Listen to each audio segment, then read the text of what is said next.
Good. Oh, go on, Nick. No, you just say you're doing greetings. Go for it. Go for it. There we go. Hello, everybody, and welcome to what is the last match of the day, the last semi-final of the day from the Brisbane International. We've caught the sort of exciting lineup, slightly dampened just a tad by the fact that it was not Rafa for this time period, but we do have Grigor Dimitrov, the number 2 seed in the world, number 14. Who is in, of course, an excellent vein of form, coming off the back of last season and going into this season here, playing the home sensation, as I know the Aussies like to call them, or it's like, sort of special sensations for the month of the year in which an Aussie is playing in Australia.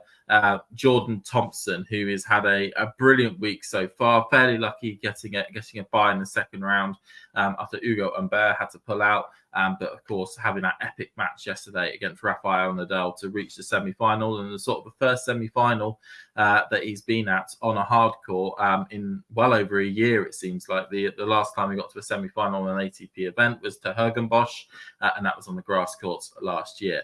As you can see, you've got Nick, who is above me on this list here, thankfully coming over from covering the really good match that was just before between Azarenka and Sabalenka. Just about getting to this one on time as well, maybe not necessarily the old one. How are you doing, Nick? Yeah, I'm doing all right, thanks. As well. Oh yeah, you saw me scrambling to get to the match and may have missed the start of it. Not very professional, but I was, unfortunately, all the staying up or the waking up early to try and catch the tennis eventually caught up with me. No, I think I was in certainly this this weekend been in a similar sort of vein, because during the week I've been trying to get up at 5 o'clock my time to at least see some tennis before going to work, and my body's like, no, you're sleeping until 6:30 now to try and counteract it. And I was like, damn, I was thinking my body would have. I'm so tired. Yeah.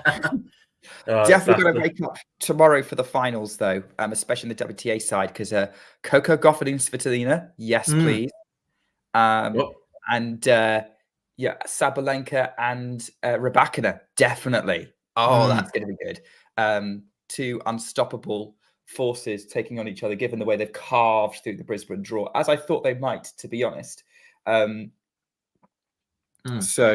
there's obviously there's still tennis going on. We've still got to have Dimitrov against Thompson, who, I agree, it's not. We were kind of hoping for Grigor Rafa, but it's not happening.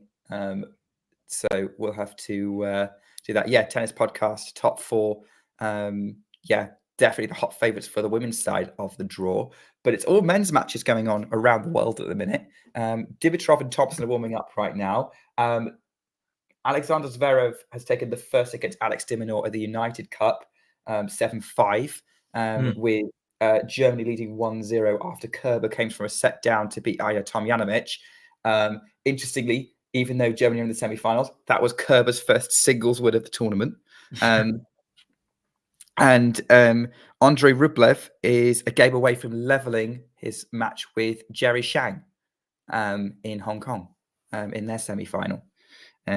So still some tennis going on. I have got our match going on, obviously, Dimitrov Thompson, but I do also have de Minaur and Zverev on a smaller screen, so I can see what's happening there, just in case we get some drama in Sydney as well. Yeah, because it's very important, that Zverev match, because if Zverev wins, Germany win the tie then, given that Kerber won the match earlier on, and there won't be a mixed doubles to go afterwards, and then it'll be potentially Germany versus Poland in the final of the United Cup.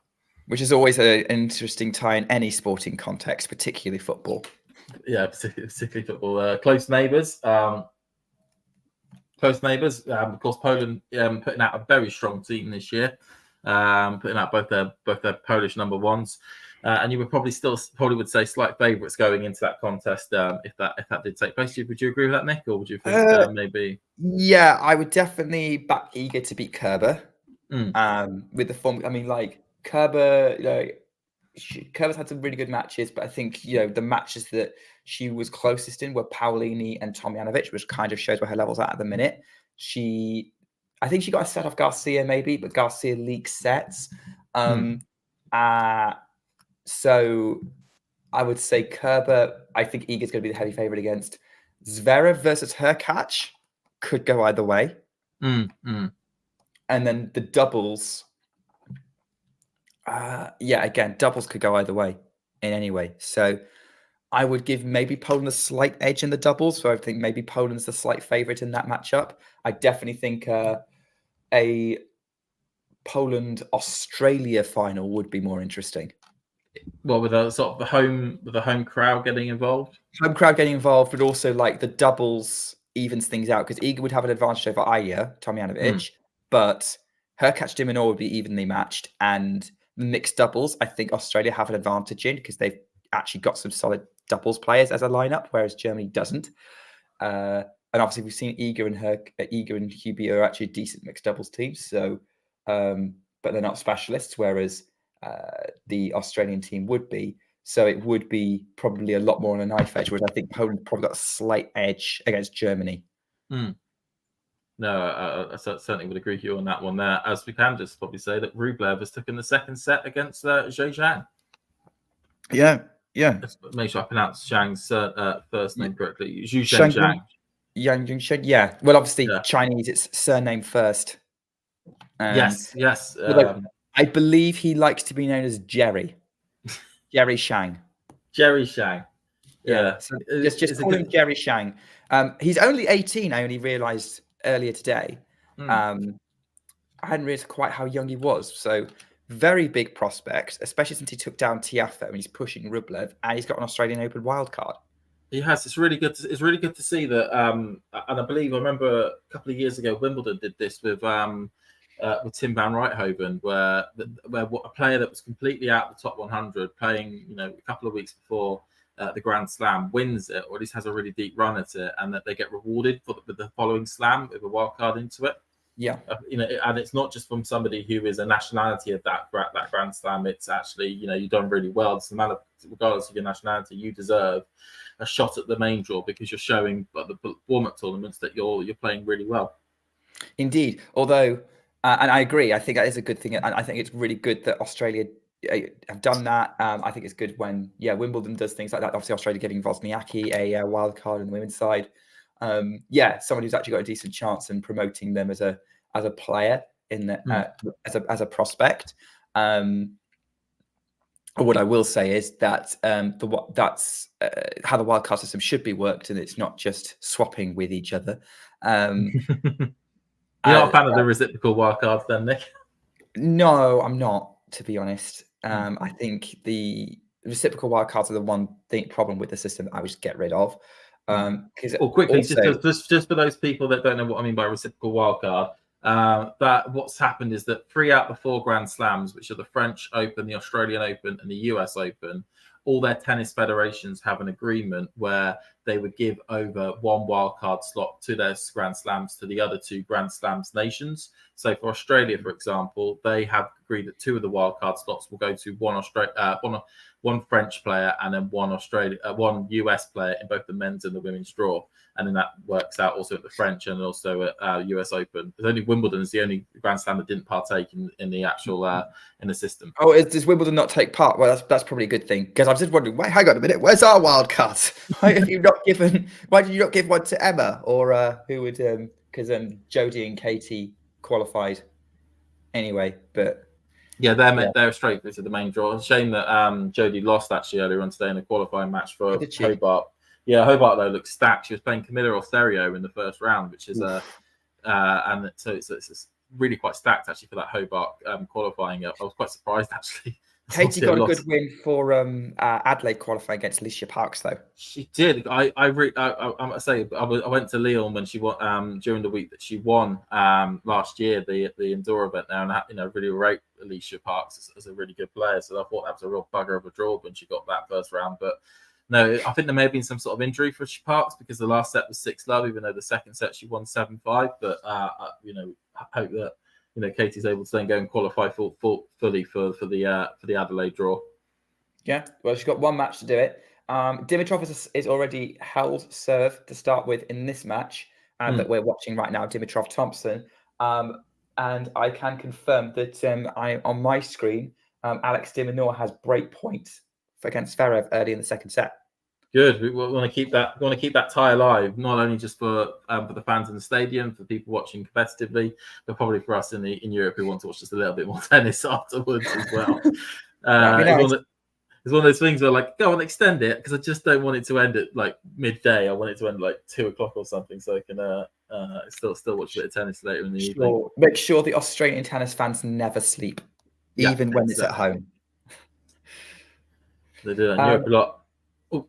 Speaking of, obviously, Australian tennis fans have got a spoiled for choice because they've got an Aussie in action in Brisbane, again, in Jordan Thompson. He's love 30 down against Dimitrov in this second game of the match, Thompson's first service game. And Minaur in action in Sydney for Team Australia against Alexander Zverev. He's missed Zverev saved the break point, and Minaur has put a volley into that, trying to set up another one. So Thompson's got that point 15-30, but I just wanted to ask, let's talk about Jordan Thompson. Cool. Got the biggest win of his career against Rafael Nadal yesterday. Would you say that was the match of his life? It certainly looked like the match of his life. He played unbelievably outstanding tennis throughout all three sets. I mean, I was quite surprised that, in the first set he was bringing such a high level, but you see that take place, especially with a home favourite, where they're making constant first serves, they're very strong on their own service games, they're really attacking the opponent's seconds, the opponent's service games. But for him to keep that level up over all three sets, and for him to be the one that didn't falter in that third set, I mean, we know that he has he's been a top 50 player. He's hovering around the top 50 around about the top 50 at the moment. We know that all those players have good games in them. And it's just great to see that somebody then is able to put their AAA game onto the court when need be. And like we said, it's a home crowd, so it's going to give him that extra boost. And I'd certainly say that was probably one of the games of his life. Yeah, for sure. And because I don't think Rafa played badly, and he was. I caught the second set tiebreak and the final set, although I wasn't really paying close attention because I had to work. But I didn't, from what I was seeing, Rafa definitely had some. You obviously had that medical timeout. We were a little bit worried about it, but it didn't seem obviously affecting him. I think Thompson made it competitive on his terms. Going into that match, I didn't think Thompson had. I thought, given Rafa had beaten the players he'd beaten, I didn't think Thompson would be that much of a threat to him. Having seen Thompson play in other events before against other top players, and I was very glad to be proven wrong, and I'm very glad to see that he performed really strongly in that tournament. But it has performed really strongly this week. But yeah, I was a little surprised. I didn't. Oh yeah, he's 43 in the world right now, so he is top 50. But that would be decent against Murray, but that wasn't what era of Murray was it? Was before or after the hip? I think that was the 2018 match, wasn't it? That was that was Murray trying to come back before. That was the wilderness years before the hip surgery, wasn't it? Because it was his hip went bad at the beginning of 2017. He did a load of sort of operations to try and save it as the actual bone hip. That didn't work, and then he went and put the metal hip in 2019, and that's sort of post metal hip era we're in at the moment for Andy. Yeah, okay. I tell you what, I should rival Scott Barkley for my Andy Murray knowledge there in terms of remembering when things have happened. When Scott's Scott's got to be proud of you. Yeah.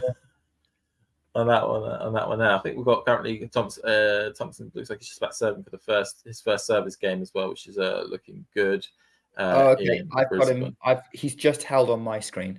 A little bit in front of me. What did you end up? I'm interested because I was listening to your recent podcast, Nick, about where to watch stuff on telly. What did you end up choosing in the end for how your sort of setup of for 2024? So I have gone with Now TV. Cool. Now that might screw me over later on if Sky end up introducing multi-court coverage, because obviously that won't be available on Now TV. That's only going to be available on. I'm going to be stuck with whatever is on the main channel. Yeah, the channel. But I think, given Sky's track record of what matches they've been showing on their main channel, I don't think I'm going to be too worried about it. let's see what happens when we get sort of halfway through the year and I've missed a bunch of Swiatek matches or something. But overall, I'm not massively. Overall, like it made the most sense. Like I don't tend to want to watch matches back. I don't have the time. A lot of the time is like I have to watch live or nothing, and so now kind of fits that thing. And I could also get a deal where I could split it with a couple of other people. So it made sense to go down that route. If it does turn out that like I'm missing out on a massive load of tennis, then I don't know what I'm going to do because I'm not entirely sure I could afford a full Sky package. Yeah. So that's what I've done. I've gone with Now TV, and that's mainly because I think if the WTA was on Tennis TV, no question I'd be watching. I'd have gone with the Tennis TV subscription. Oh yeah, I mean, I probably wouldn't. I probably because I what was it? Because of all the rumours that took place back in March last year. Sorry for anyone who isn't a prick when it comes to having to worry about where to watch your TV, where to watch tennis on your TV.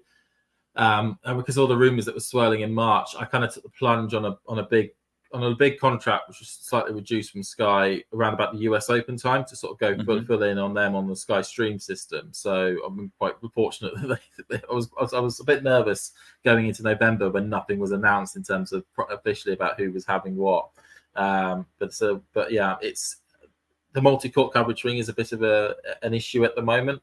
Certainly, I think you've probably seen on Twitter. I think everyone's seen on or X. Lots of people complaining about the fact that they can't watch the matches that they want to watch, which they could have done under the old sort of Amazon Prime system. I think that they will introduce it in March when they formally launch Sky Tennis. They've obviously, whether it's the right business decision or not, I think they've gone. There's no joint 1000s until March. It gives us time to build the thing out. It's the Australian Open anyway, which we don't have. So let's put some stuff on. Like they'll probably show like the 500s, the Dubai 1000, Doha 1000 for the WTA. Which actually, to be fair, they're small tournaments. They're not going to have many courts anyway. So all the big matches will be on a main court. You can actually dedicate it on there and then formally launch something for Indian Wells and try and build your audience of like, oh, want to watch a Masters 1000? The next best thing to a slam. Come over here. Look at this shiny thing. So that's maybe what they're gambling on. It's frustrating in the meantime. Like this week, I think is the worst week because there's so much happening. It's like a slam. It's like a slam at the minute. That's not going to necessarily be the case in future weeks, especially in February. No, I mean I think the issue they're going to have in February is that there's a lot of ATP events and it's also taking place in February. What is it? Because from the week of Marseille, which is sort of week 2 after the US Open. God, what am I saying, James? After week 2 of the Australian Open, you got one of the weeks you got Marseille, Cordoba, and Dallas, and then it's 3 tournaments for another 3 weeks after that. Which unless you're somebody like me who's also got tennis TV, it's going to be pretty hard to be able to follow all those tournaments if there's only going to be one dedicated channel. But like you say, it makes business sense to wait until Indian Wells to sort of formally launch a channel with hope. And I think they will have a multi-court coverage. I don't think they wouldn't be able to get away with it in 2024 not having multi-court and multi-tournament coverage. For your entire main business model for the year, people would get really quite fed up with them if they tried to do that. But certainly at this stage when all the matches are on from midnight until around about midday, it doesn't make sense to have a main channel already set up at that point, especially when there could be a lot of teething issues around about that point as well, and just eat them out at the moment before putting them into play in March. Oh yeah, Jake, you're right. Now TV did offer multi-court coverage. I suppose the way I've got Now TV set up is it's on a tablet, and I didn't have that through the app. I think you had to have it on certain devices to get it to work. Maybe the US Open was a prototype, and they'll upgrade it, and I'll get some options on my app. But the way it's set up at the minute, maybe I'd have to look at a different device if I wanted to watch it on there. But that I don't know if I would want to upgrade my equipment just to watch tennis. Looking around the by the way, at the minute, we're back at Dimitrov's held pretty comfortably. It's 2-1. Currently 15 oars. Dimitrov puts a backhand into the net, 15 on the Thompson serve. Minaur is trying to set up break points against Zverev again.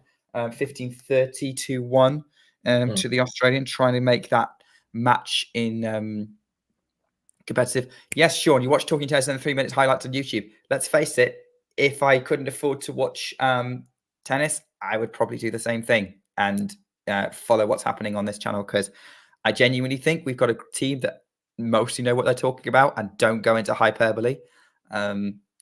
So there's definitely, I definitely trust everyone on here talking about it.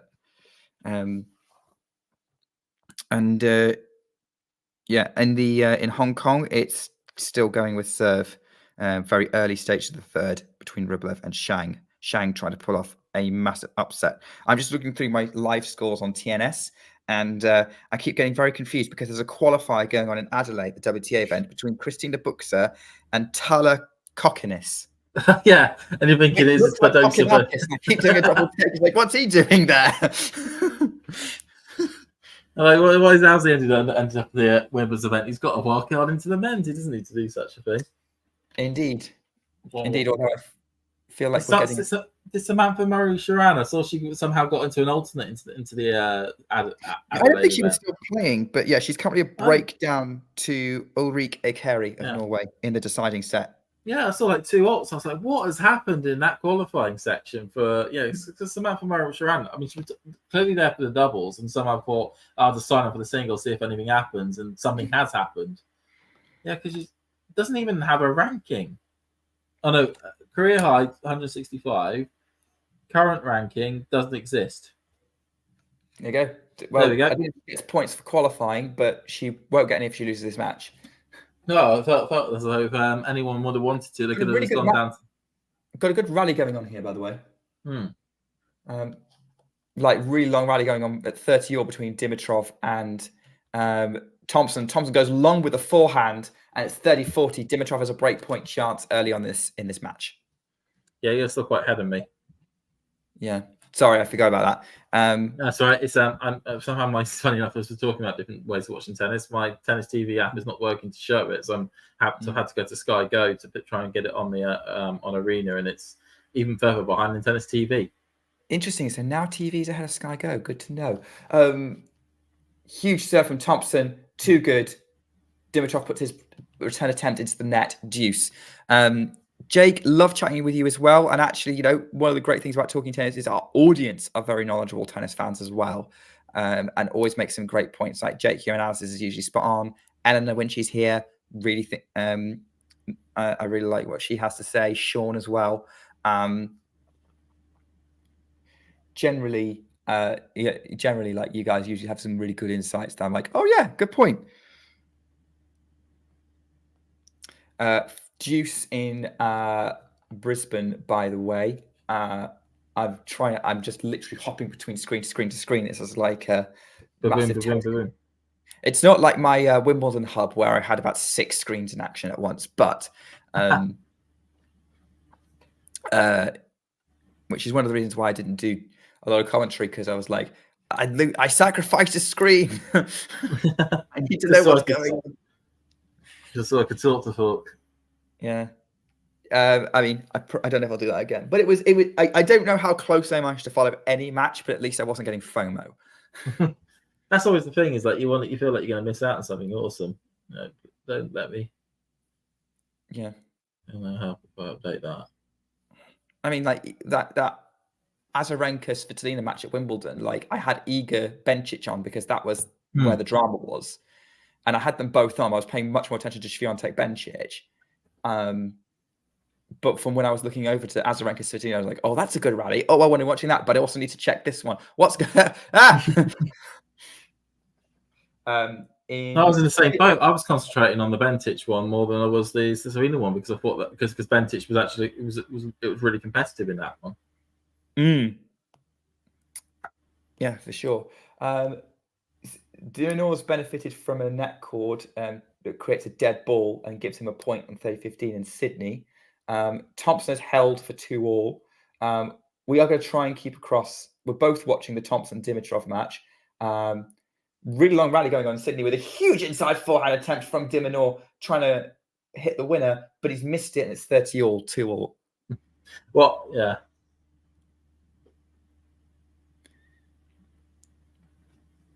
So I'm going to turn one of my screens over to the Xiong match, or Jerry Shang, as he likes to be called, as well, just to see how he's doing. Why do you find that name so funny? just Jerry. I was thinking of that little Tom and Jerry did at the cartoon. Oh, the mouse. Yeah. I don't know if that's where he's got it from, but it just reminds me of that. Like just little Jerry. I mean, look, that's the name an 18-year-old has picked. So, there's a lot. It's one of the things that certainly picked up is that there's a lot of what is it? A lot of come on, do it, Joe. But there's a lot of Chinese people like to adopt some sort of English name, but yes. for English audiences. Because I was at what was it? I was at the school I was at. It had a boarding bit next to it. It was a very small boarding thing. It only really had like 20 students or something, and a lot of them came from China, and a lot of them ended up adopting English names. And like one of the guys who was in my class a lot, who became a good friend with, was called. He liked being called John. And it just felt really weird to be calling him John all the time.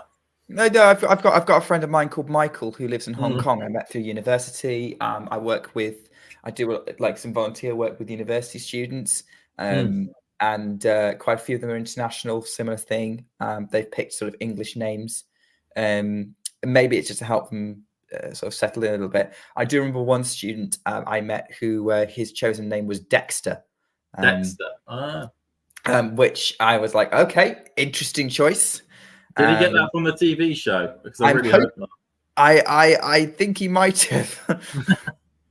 Because that is not a good reason to be adopting that surname. Or giving adopting that name. Look like Thompson's getting into this Dimitrov service game at the minute. I mean, the scoreboard's slightly ahead, so I'm going to see why it's 30-all in a minute. Yeah, Dimitrov's put forehand into the net to make it 30-all. So, Dimitrov does seem to have the edge, but he's not making the most of it. Seems to be my read on this match so far. I agree with you on that one. Rublev's making a play in Zhang's service game. It's 30-all on that one at the moment as well. Perfect. Well, if you're following that one, I don't need to have my live score on, because I can keep an eye on the scores on the Minaur-Zverev match. Diminaur's got a point to hold for 3-2 in Sydney and the United Cup, trying to keep Australia in the tie. So 3-2 to Dimitrov. Is he a break-up yet, or is it just still? No. Like, it's not 3-2 yet. It's 2-all advantage Dimitrov on his serve. Okay. Oh God, he really is getting tested, Dimitrov, isn't he? I still found that Djokovic loss bizarre. That Dimitrov placed onto him. I wonder how Djokovic's wrist is doing at the moment. I think our producer's trying to work out which scoreboard to share at the minute, because he's like going, why are you talking about 3 different matches? I can't keep up. Answer, because all the tennis right now is very interesting. Dimitrov's just hit a backhand winner for 40-30 on the main match that we're following, Dimitrov-Thompson. Maybe we should have just called this stream like all the tennis. All the tennis. It's going to be a match. It's going to be a match somewhere. That's just in the backhand winner. I'm going to put it onto my phone now. I'm hoping we can catch up slightly to you, Nick, on the Dimitrov match. I'm hoping Tennis TV will start working on that stream for Dimitrov soon. So I can actually put it on, because I tried it on my phone as well, and it's still not. It's a service unavailable on the phone, so it means that the entirety of Tennis TV is not working for that match. Dimitrov, really maybe Sky have called a blackout. Blackout for Dimi. Yeah, it's like, no, we want this one. It's all ours. I mean, of course, the interesting thing about Dimitrov is that he hasn't won a title still since 2018. Was that 2017? Oh no, 2017. I think the ATP Finals was his last ever title, wasn't it? Since last ever title, and he hasn't won one yet since. And yet, it feels like, given how well the season went last year, that he should have at least picked up one. Especially being in 2 finals. Yeah, it's interesting, but then there've been quite big finals. He's been playing mainly big events. Maybe he'll pick one up this week. I wouldn't put it past him. I think I would give him a very strong chance of being able to beat Rune in the final, because obviously it's Rune in the final. Having got through that match that he had earlier, can't remember who he was playing. But oh, that's brilliant advertising. Sorry. I just noticed on the Hong Kong one thing. Sorry for butting in on it. They have Box 10, because they have that slow-mo camera, and the sponsor they have for the slow-mo camera is Philips razor, about having a very, very close shave. Yeah. Oh wow! Like, you know, when the ball is like a millimeter out, it's like a millimeter of hair being cut from your face. Sorry, that's a weird thing. Carry on. Jane, we love you as well, and I'm glad that you love other tennis as the rest of us. Yeah, we're coming out to serve. So Dimitrov Thomas is coming out to serve at 2-3. Minaur still trying to hold this game in Sydney, by the way, under a lot of pressure from Zverev, who's coming into the net, finishes with a volley. Dimitrov going to leave it up, but it's an overhead from Zverev, and it's back to deuce in this 2-2 game. Fourth deuce of this game in the United Cup. Going back to there was Jane wants to know how Rublev is doing. Rublev at the moment is 2-2 in the third set. He's 30-love up on his own service game. Seems fairly comfortable at the moment serving, but and was at least competitive in the last Shang service game at the moment.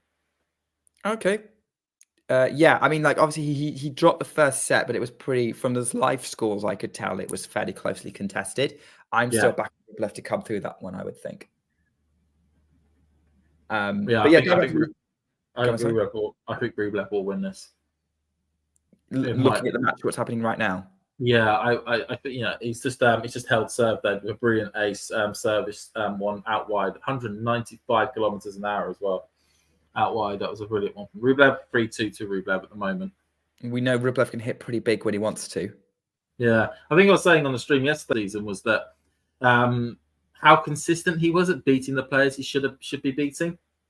Yes, because one of the big complaints that was placed against Rublev, certainly in 21 and 22, was that there would always be these tournaments where he would lose to somebody ranked well below him, and he would completely lose it on court. And whereas this year, every single match he's played against people that you would think he would beat normally, or somebody who may be quite dangerous, but you still think Rublev should come through. He has been able to actually win those matches. Yes, but the only issue he's had is that his big wins, he hasn't been able to get as many of them last season as he would have done the season prior. Yeah, absolutely. I thought Rublev would generally beat, even back in 21-22, he was beating players he should be beating. Maybe the odd loss, but generally it felt like to me, definitely after 21, was if you ran into someone like Medvedev or Djokovic, he wasn't really winning those matches. Brilliant forehand by Dimitrov down the line though on that winner there to make it 15-30 on the Thompson serve. This is what I'm seeing at the moment. Karen. Yeah, I saw that earlier. Yeah, I was about to comment on that. They're into a rally right now. Actually, another long one. Dimitrov is doing really moving Thompson around the court. Big backhand cross court winner from Dimitrov. 15-40. Now he's got break points. Oh. And Zverev's got break point on Sydney. He saved another game point. Now it's break point in Sydney as well. So big points everywhere across Australia. and the eastern board of China in Hong Kong. That's true. Auckland's not active right now. Great +1 overhead from Minaur, though, saves the break point. And of course, as well, if Dimitrov wins this match, it ends up actually completing a bit of a trend that is happening this week of the final being contested by the number 1 and number 2 seeds. Oh yeah. Because Auckland, you've got number 1 seed Coco Gauff versus number 2 seed Slitovina, and then in your 500 event in Brisbane, number 1 seed Sabalenka, number 2 seed Rybakina, and then the men's event, number 1 seed Rune, number 2 seed Dimitrov. Maybe. I think Hong Kong might be the exception. It's the exception. Kachanov failed his assignment to win his half of the draw. Yeah. Oh, it was Safiullin who Runa beat. Yes. Yeah. So I think the winner of this Rublev Shang match is going to be playing Rusevori in the final. Emil Rusevori. He's having an excellent week this week. He's had a bit of a mare season last year. Yeah. Apart from the Davis Cup. Yeah. Apart from the Davis Cup. I mean, like early round exits of all the slams, no real big run. I mean, he was somebody that I know that the Finnish Tennis Association were really bigging up, was actually maybe having a decent season last year. Yeah, I remember like thinking like, oh gosh, there's a Rusevori guy. People were talking him up, and he's not really done anything. But maybe this year is going to be after a better start. Massive rally going on in Sydney, by the way. Just a lot of scrambling from Dimitrov, who eventually goes long with a backhand. Oh no, we didn't know. Zverev's forehand was long, so Dimitrov has a lot of advantage again in that game. Dimitrov is broken. Rublev has love 30 up on the Shang serve. Fantastic. 30-15 now. Shang was Rublev just hit a Shang came to the net, rushed Rublev, and all that Rublev could do was hit a backhand long. What do you think of Jane's comment saying that Rublev's going to stamp on Emil? Quite possibly. I mean, Rublev is by far the best player in that field, and Rublev, Emil is the sort of player with quite a consistent ball that Rublev will be able to get used to and get his racket around quite well. Zverev goes long. That marathon game is done. Dimitrov has held serve for 3-2. Well done, Dimitrov. I can see Dimitrov is also a breakup as well. I must have missed that. I think we briefly missed it. Great passing shot from Thompson, though, to get to 15-30 on the Dimitrov serve. Threads the needle under pressure from a drop shot and passes Dimitrov. So great shot there. Shang comes to the net. Oh, brilliant chop shot by Shang there. Came to the net. It was a short ball by Rublev. Shang came to the net and just dropped it over. What I tell you what, there's a stat. I don't know if you saw it online. Going back to the Dimitrov-Thompson match, Dimitrov has won 17 matches since the US Open. The only person who's won more matches is Jannik Sinner. Wow. Yeah, that's a very good stat. With 20, yeah. Obviously, match wins hasn't translated into title wins, unlike for Sinner. Actually, well, it's Davis Cup, I suppose. Sinner won a couple of titles. Beijing and Vienna. Beijing and Vienna, yeah. I think the big problem with Dimitrov is he just eventually ran into people who are having better days, and that was the problem. Like Hurkacz and then Hurkacz in Shanghai, and then Djokovic in Paris. Yeah, I mean the Djokovic in Paris one was always going to be a hard one because Djokovic does have Dimitrov's number. Oh, Shang there, brilliant bit of pushing. We go back behind the baseline. It looks like he's going to hold here. He's 40-30 up. Okay. Well, that was a tight one in the Dimitrov match. Which one was that? That was the one at the point for 30-30. Okay, I'm on 40-30 now. Yeah. Dimitrov serving. Ace holds 5-2. So it's interesting. I think what we've kind of in the situation where the other two matches that are happening right now are actually are at more interesting stages than the match that we've actually chosen to watch.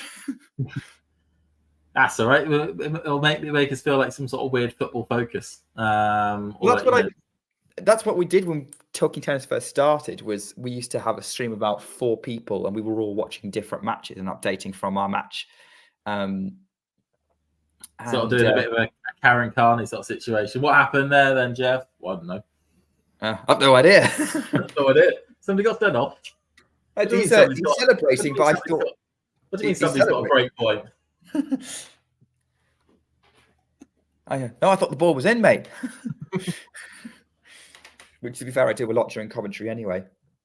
Yeah, because I can't hear like an out call, and it's really annoying. Actually, this is the one thing that I noted for because I don't have the iPad on, but I have the sound off because of course I'm talking to you, and I don't want to copyright infringe the whole channel by not having having sound playing. But it's But yeah, I'm like, is it out? Is it in? I mean, when you've got like umpires that do like they call the out calls, or like the people at the back of the court, I can then see with the hand movements if the ball has been called out or not. But like the whole electronic system, I haven't got foggiest. I have to sort of, if it's a really tight call, I just have to see how the scoreboard ticks over, or see which player absolutely goes mental because of the call. Yeah, I'm the same. And there's so many times where I've called a ball in and it was actually out. So yeah, it's not the easiest setup, but I think you have to be on a major broadcast to get a courtside seat to commentate.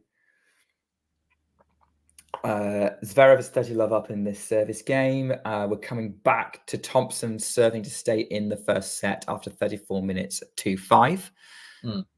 Terry, you make a great point. There should definitely be some sort of light feature that shows if a ball's been called out or not. That would probably help the crowd as well. Yeah, just like at the back of the court, both sides, just for it to light up if the ball's been called out. And actually, the players. Great drop shot from Dimitrov coming into the net. Love 15. He's coming for this set to try and get it done.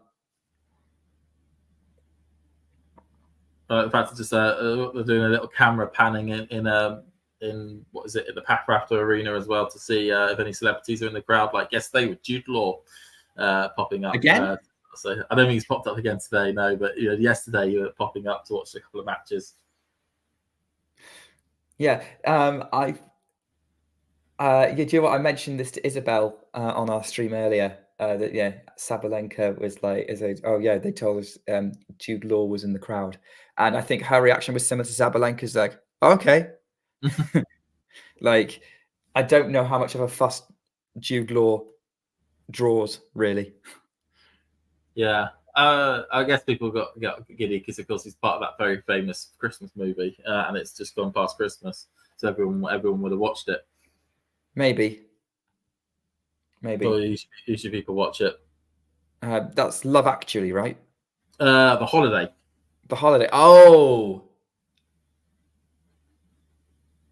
I was like, that very first Christmas. That's the first one that came to mind. Don't know why.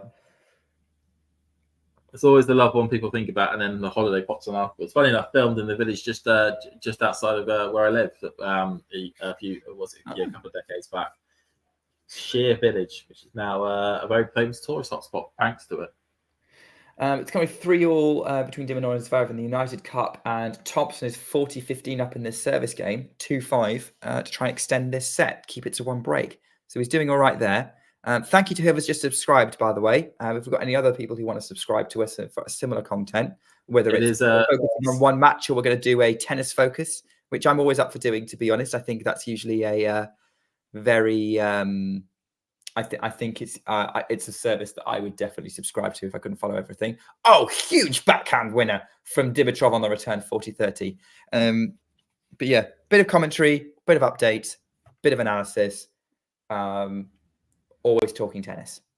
Yeah, it's also really nice to the subscriber count. It says 5-1, 5-1.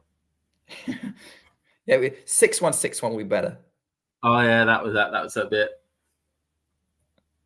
Yeah, it's a nice position to be in a set, but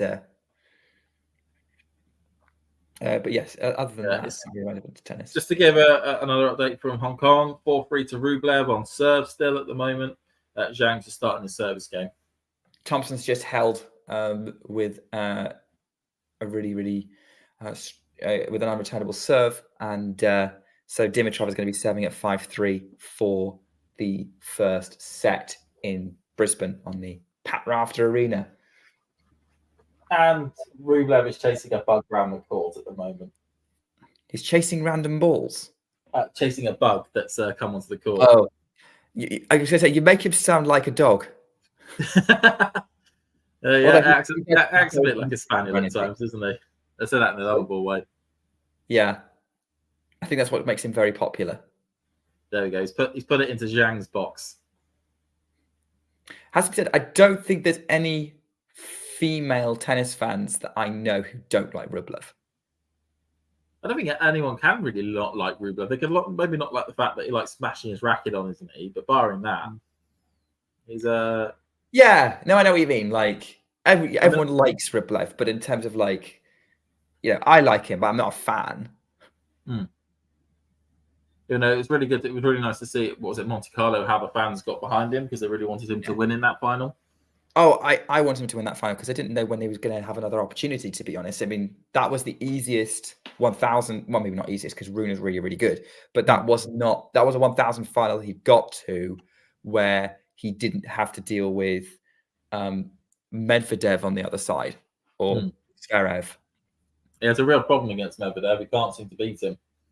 And, well, or at least he has to have Medvedev has a bad day. Zverev is also a little bit of a thorn in his side.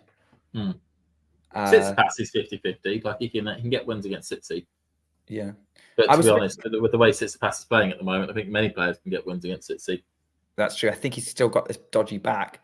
Do you think he's a doubt? Do you think he's a doubt for Aussie? No, he's going to play. I don't know how deep he's going to go, though.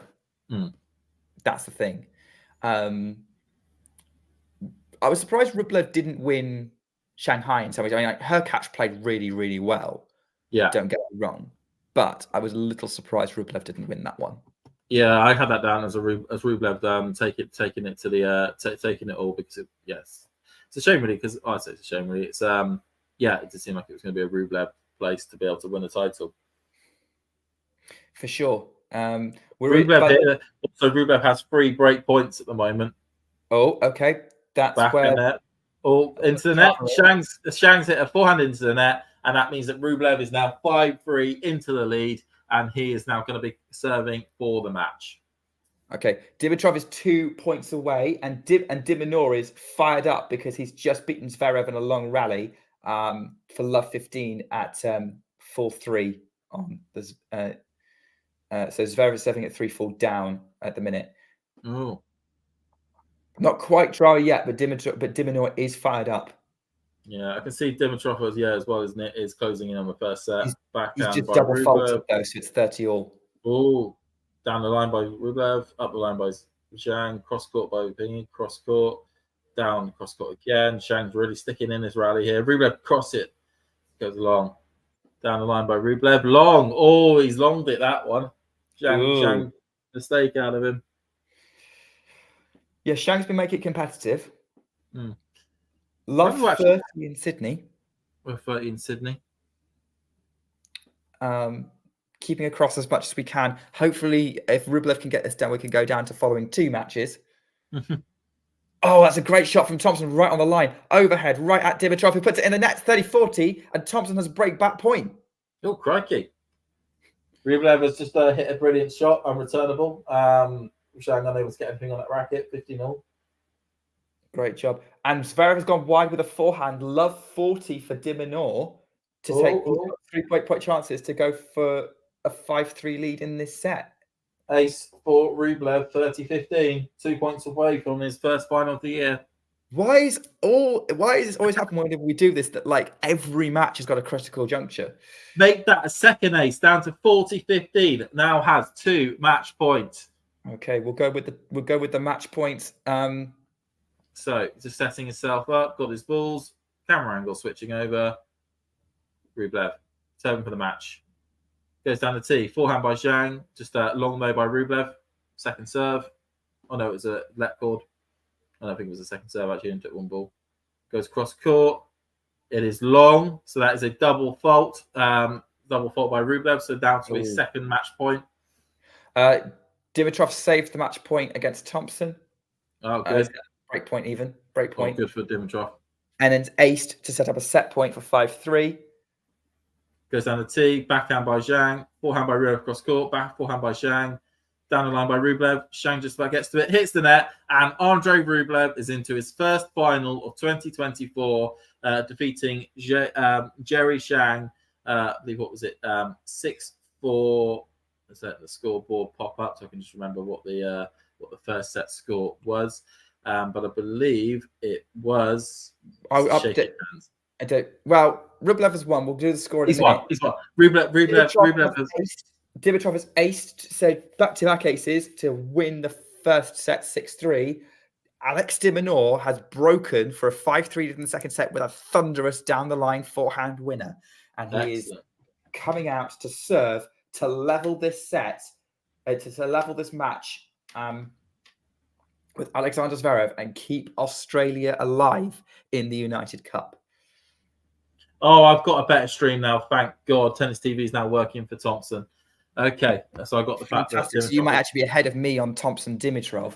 So well, I've got it. Just won the set in my one, Dimitrov.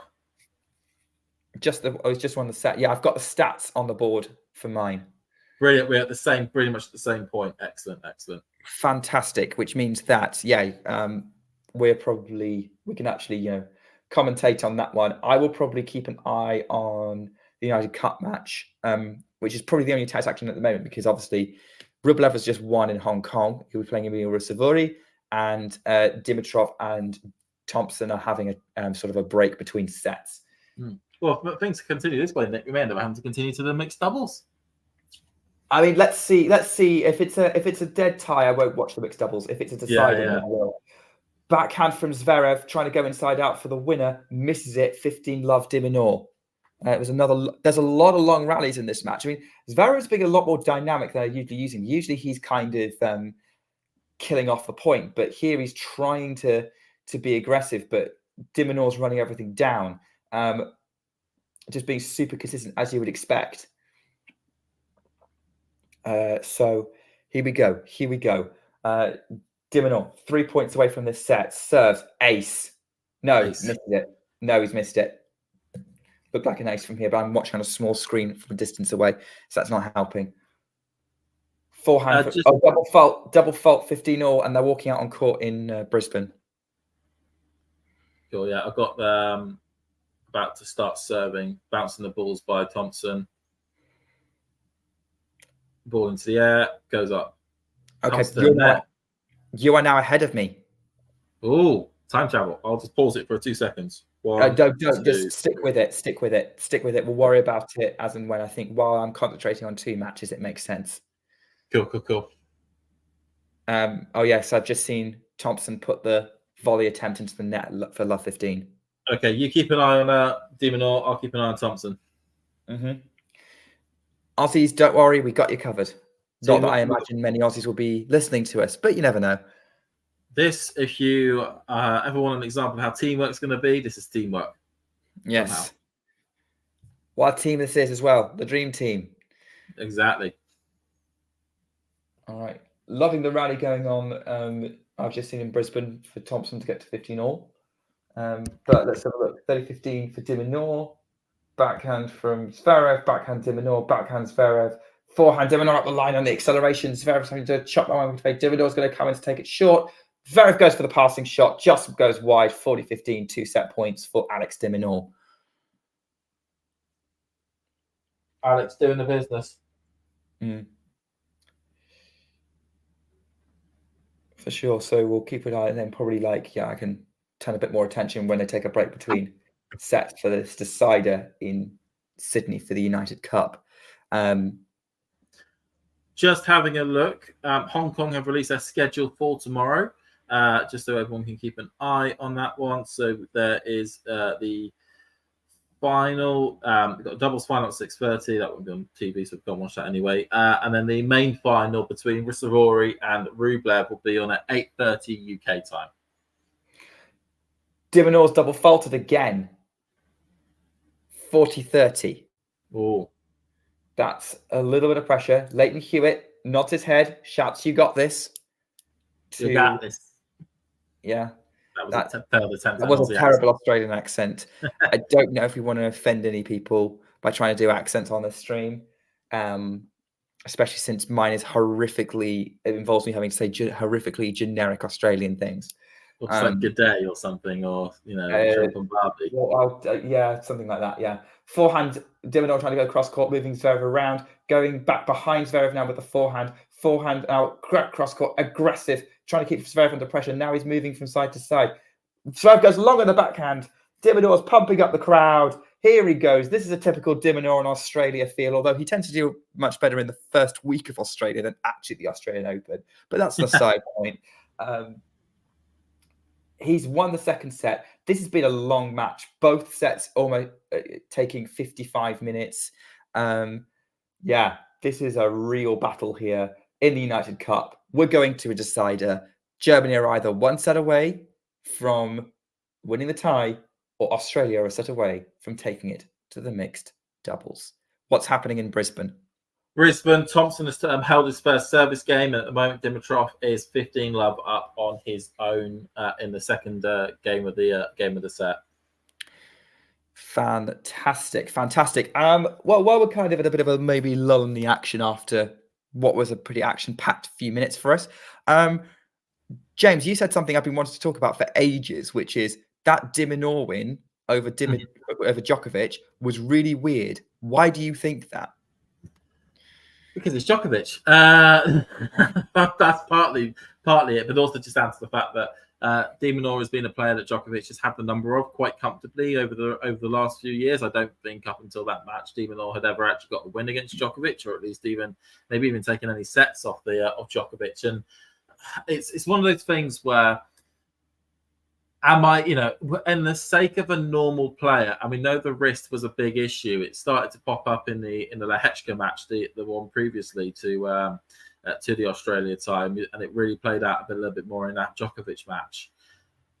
Under a normal situation with a normal player, you would probably look at somebody having issues with their wrist 2 weeks out before, or at least like a week and a half out before the big Grand Slam, and go, this is a concern. Like, wrists are something that you cannot have major issues with and expect to still be competitive when it comes to the big tournament. But then how many times have we seen Djokovic claim he's got some sort of injury as some sort of part of his body, and yet rock up to the next Grand Slam and just wipe the board with everyone as he goes on and wins the thing. And that's what makes it, to me, just a tad weird, because it's just something I found quite unexpected. I expected Alex to be pumped up, but I kind of expected Djokovic to at least find a way to beat him, especially as Alex isn't on a major bit of run and form. Running into that one, he lost his first match against Cam Norrie and then won the second match against Taylor Fritz. Yeah, I completely agree with you. I don't think this stops Djokovic being the overwhelming favourite for the Australian Open. Djokovic has had various issues with various parts of his body, and they've been fine even mid-tournament. But Minaur maybe's made some improvements as well, and that's helped, because Scott Barkley made a very good point on Twitter before of there've been other players who've played Djokovic when he's injured and not beaten him. Yeah, like top five players. Lehechka didn't beat him, and he was still carrying the same injury. Yeah. Taylor Fritz failed to beat him in 5 sets with a much more serious injury at the AO a couple of years ago. So I don't. I would kind of agree with you on that, but I would just say maybe Minaur's made some progress. He's always been sort of nearly there compared to others of his generation, and maybe he's finally got there. Wherever there is. There is a there somewhere. It's 1-1 at the moment in Brisbane. Thompson's just hit a ball long, so that's 15 to Dimitrov at the moment on Thompson's serve. To answer your question, Sean, I think, yes, players take a lot of painkillers. Oh, yeah. I mean, the amount constantly. To think about it, a Premier League footballer, you're probably dosed up for every match. Yeah. Like the most high intensity painkillers you could probably ever imagine. Because could you think of a sport where you're running, think about like a football match, for example, that's 90 minutes. That's 90 minutes, maybe twice a week at most, for that one there. And then other sports as well. Rugby's 80 minutes once a week. Trying to think of any other sports as well. I think of cricket is, well, you have a lot of sit down time if you're a batter anyway, and you're a bowler, you just need to get ready to catch a ball sometimes. Many of the other sports, you don't have that level of physical exertion that you have on a tennis court, where in 1 week you could be spending 12 hours constantly in that 1 week, running around the place, hitting balls and all sorts. So it's one of the most sort of taxing sports you could probably ever imagine on a body. That's probably true. I mean, football, I've played football. I've played not well, but I've played 5-7 aside, and I've even done 11 aside on the bigger pitch. And I have to say, football, you are constantly moving. Tennis, you are not. There are those brief breaks, and I have to say, as someone that's played both sports, I find football more exhausting. Okay, yeah. but I think it's what you're built for, right? I'm built like as someone who's not trained, but like used to playing tennis and like built his gym regime around tennis. Oh, what a slice by Dimi, sorry. Oh, okay, I'm looking forward to that. Oh, that's so good, yeah. Yeah, that's just gorgeous. Nothing The anyone way can do. that floated over the top, just over the top of the net. Yeah, but yeah, so I basically built my cardio regime specifically, but also my weights around hard, high activity for short bursts. Football, you can't do that. Football is a lot about endurance and about the cardio in there. But yeah. Hello, Dimitri. I'm assuming you're here to support Dimitrov. He's looking pretty good at the minute. Currently one of the form players for the last few months. It is. You'll be pleased to know I've just seen Nick pop through my Twitter thing. I'm guessing you've got that Tennis Talent Channel International free thing for the month. Yeah, I did. Yeah. The Coulon Classic, that what is it? That little exhibition event that takes place before the Aussie Open is going to be live streamed on Tennis Channel International. Okay. I mean, I might check it out, but there's not a lot. I think exhibitions I don't tend to read much into because I'm not really trying. No. Oh. And it's dangerous in Brisbane. Dimitrov has a break point. It's also very dangerous for Germany because Alexander Zverev, who I thought was on his way to holding serve, has just dragged a forehand wide and has been broken in the opening service game of this deciding set. Minaur is up in this match. Interesting. Goes down the tee. Forehand by Dimitrov up the line. Down the line by Spring. Backhand by Dimitrov. Back forehand by... Oh, that was a fluke of a hit by Thompson. He ended up mishitting a cross-court forehand return. Had no power on it whatsoever. Went over the side of the net, and Dimitrov was just left floundering as it kind of bounced quite feebly on his side of the net. If that makes any sense. I'm trying to think the best way to describe it. Yeah. Got himself out. Yeah. I mean, yeah. He's not. I think it's fairly safe to say Thompson's not bringing the same level as he did against Rafa, which I think would have been difficult. That's got to be a come down after playing so well there. But he's still competing with Dimitrov.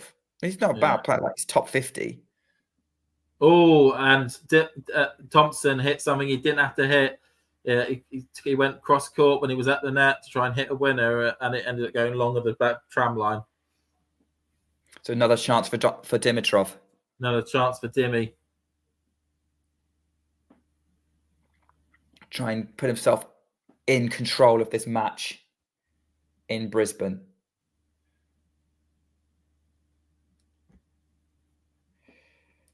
Keeping an eye on the United Cup, but like take us to this point. What's happening?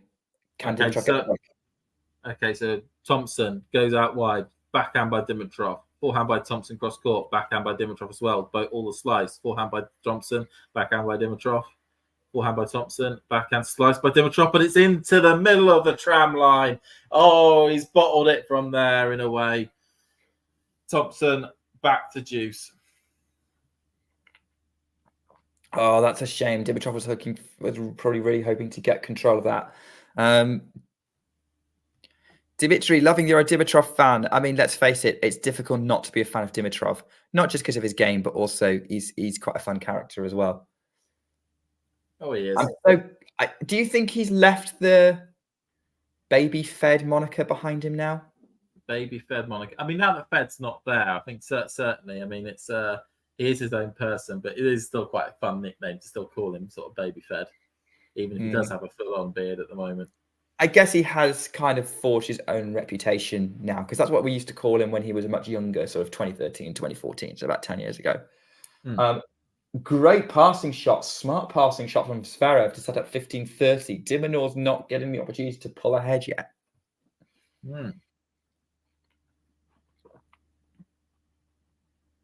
Thompson goes down the tee, back forehand by Bingy into the net. So that now means that Thompson has held serve, and it is 2-1 to Thompson.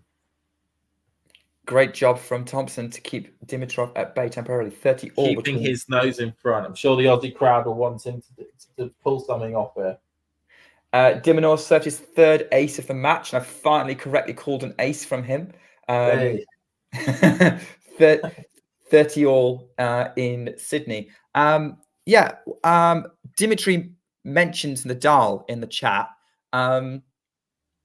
And obviously we touched on it a little bit, obviously, by talking about Thompson and sort of the level Nadal brought. Where are you at with Nadal and his comeback? And how optimistic are you about the Australian Open? I think let's put this out there. Neither of us think he can win it.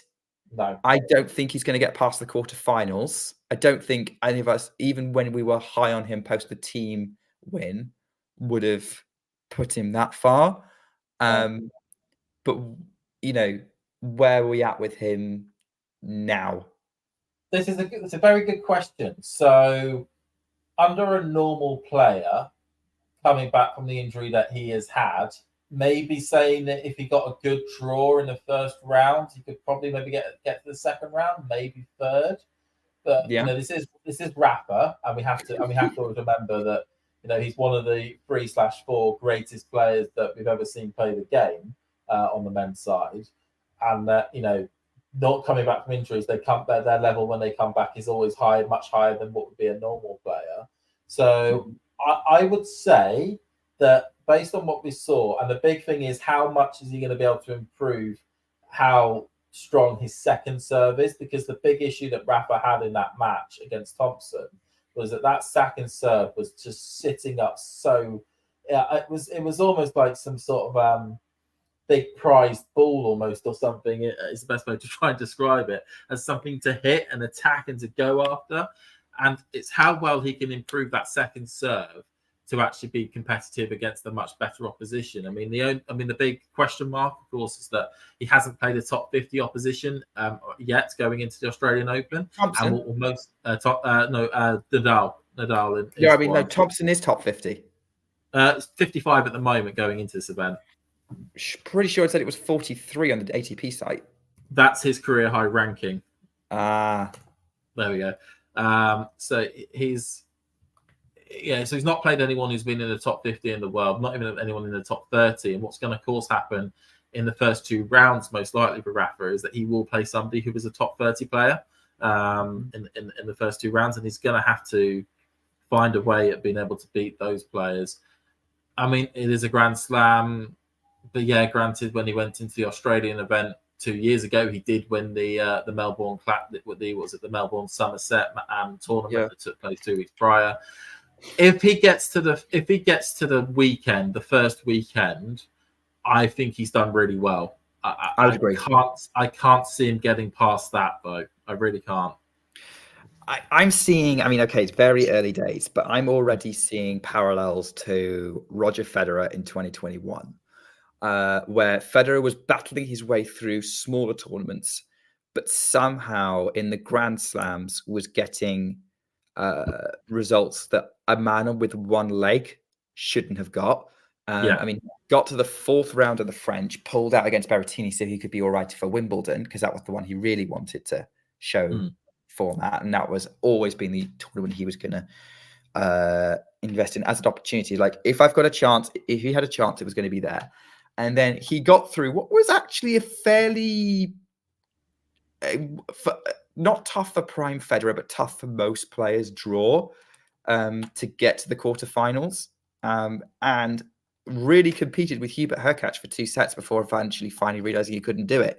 And I think similar things are going to happen. I think when the slams come round, Rafa will pull out something and he'll get a few match wins in and he'll refuse to go away, but he'll run into a top 20, maybe even a top 10 player at some point that will puts him away, and he'll realize that maybe he can't compete. And I think I'm with you. Like, he's able to. We've seen his level now. We know he's top 50-ish right now. If he can sustain it, I remain to be convinced whether he beats a top 20 player. I definitely don't see him beating a top 4 player. Not on a hard court, no. Yeah, I think the clay question, I know people keep throwing it out there. It's like, we need to get there to see how he is. Yeah. It's always one of those things, though, that Rafa at Roland is always a completely different beast than Rafa at any other points in the tour. So he needs. I mean, of course, the big other issue is what, to the extent of which he had work on his right thigh. How much is that? How has he actually re-injured himself or whatnot in the process of playing a 3.5-hour match with Jordan Thompson? He should be able to recover all right because he's not playing for a week or so. And hopefully he gets a decent enough draw. Maybe he can get Australian Open. We'll schedule him later in the tournament so that they probably wouldn't put him on the Sunday. Maybe they'll put him on the Monday or the Tuesday to maximize it because they want him to play. They've kind of staked a lot on him playing. Yeah, they have. I mean, subsequently, they could go, if Rafa says he's okay, they may go, well, we've got this news, we're starting our tournament for the first time ever on a Sunday. We want a big name to headline the Sunday schedule to sort of show how good it's going to be. What one name could you use? And Rafael Nadal would be one of them, as somebody who was playing a tournament the week prior. I mean, another name could be Novak Djokovic. They could bring him in to start things off, and also maybe Carlos Alcaraz could be brought in. It, of course, depends on where the draws are at that stage. It's it's one of those things where we like to discuss whereabouts do we think this player could go in the draw and how far do you think they can go. And I know it's going to sound like a bit of a cop-out answer, but I think we just have to say that, look, we just have to enjoy one match at a time. I mean, we don't know how long we're going to have left of the guy. Let's enjoy every match that we can see from him as much as possible. And that team match, or at least the first set against Team, was definitely very, very enjoyable. Yeah. I mean, I think a lot of people felt sorry for Team after that, who I think is now actually made the main draw of the Australian Open now because someone's pulled out Opelka. Yeah, along with Watanuki. I thought, as I said in the stream yesterday, and I've been proved wrong, and I'm glad I was proved wrong, I thought Opelka would have been just an arse and would have pulled out a day before the event, but before the main draw would have started, and it would have buggered the qualifying. But no, he actually did the right thing and pulled out beforehand. When's Opelka last play? 2022 at some point. I don't think he didn't play at all last year, did he? No. Remember him, his position in the rankings just falling until it's not a factor anymore. I mean, I follow him on Instagram, and he seems to be doing funny photo shoots at the moment, and that's basically about it. By the way, I've got 30 all on my screen between Dimitrov and Thompson at 2-2 in this second set. Me too.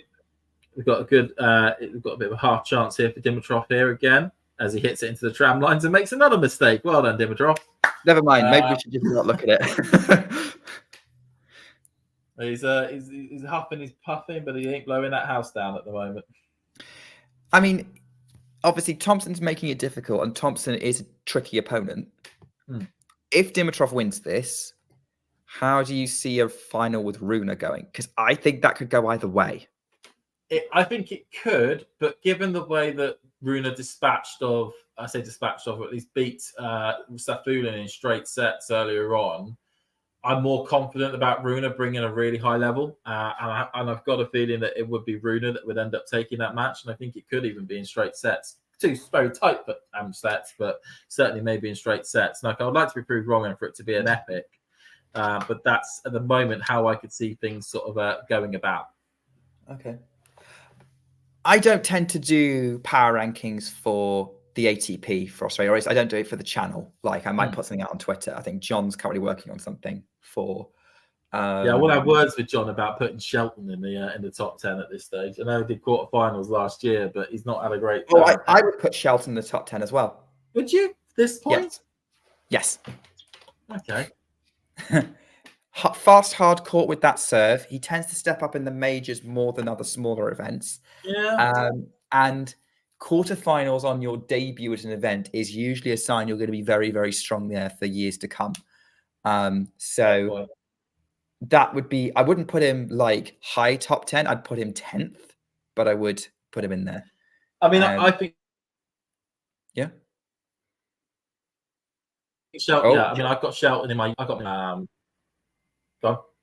You broke up, so I lost you. I didn't hear any of that. Oh, sorry. As I said, I got Sheldon in my year-end top 10. Okay, so you reckon he'll make the? Yeah, I that I'm less confident on. I definitely have him top 20, but I think I need to see him performing in the tour events rather than the slams. Although having said that, if he goes deep at every slam, then yeah, he's going to be top 10. So maybe, yeah, no, I think you're onto something there.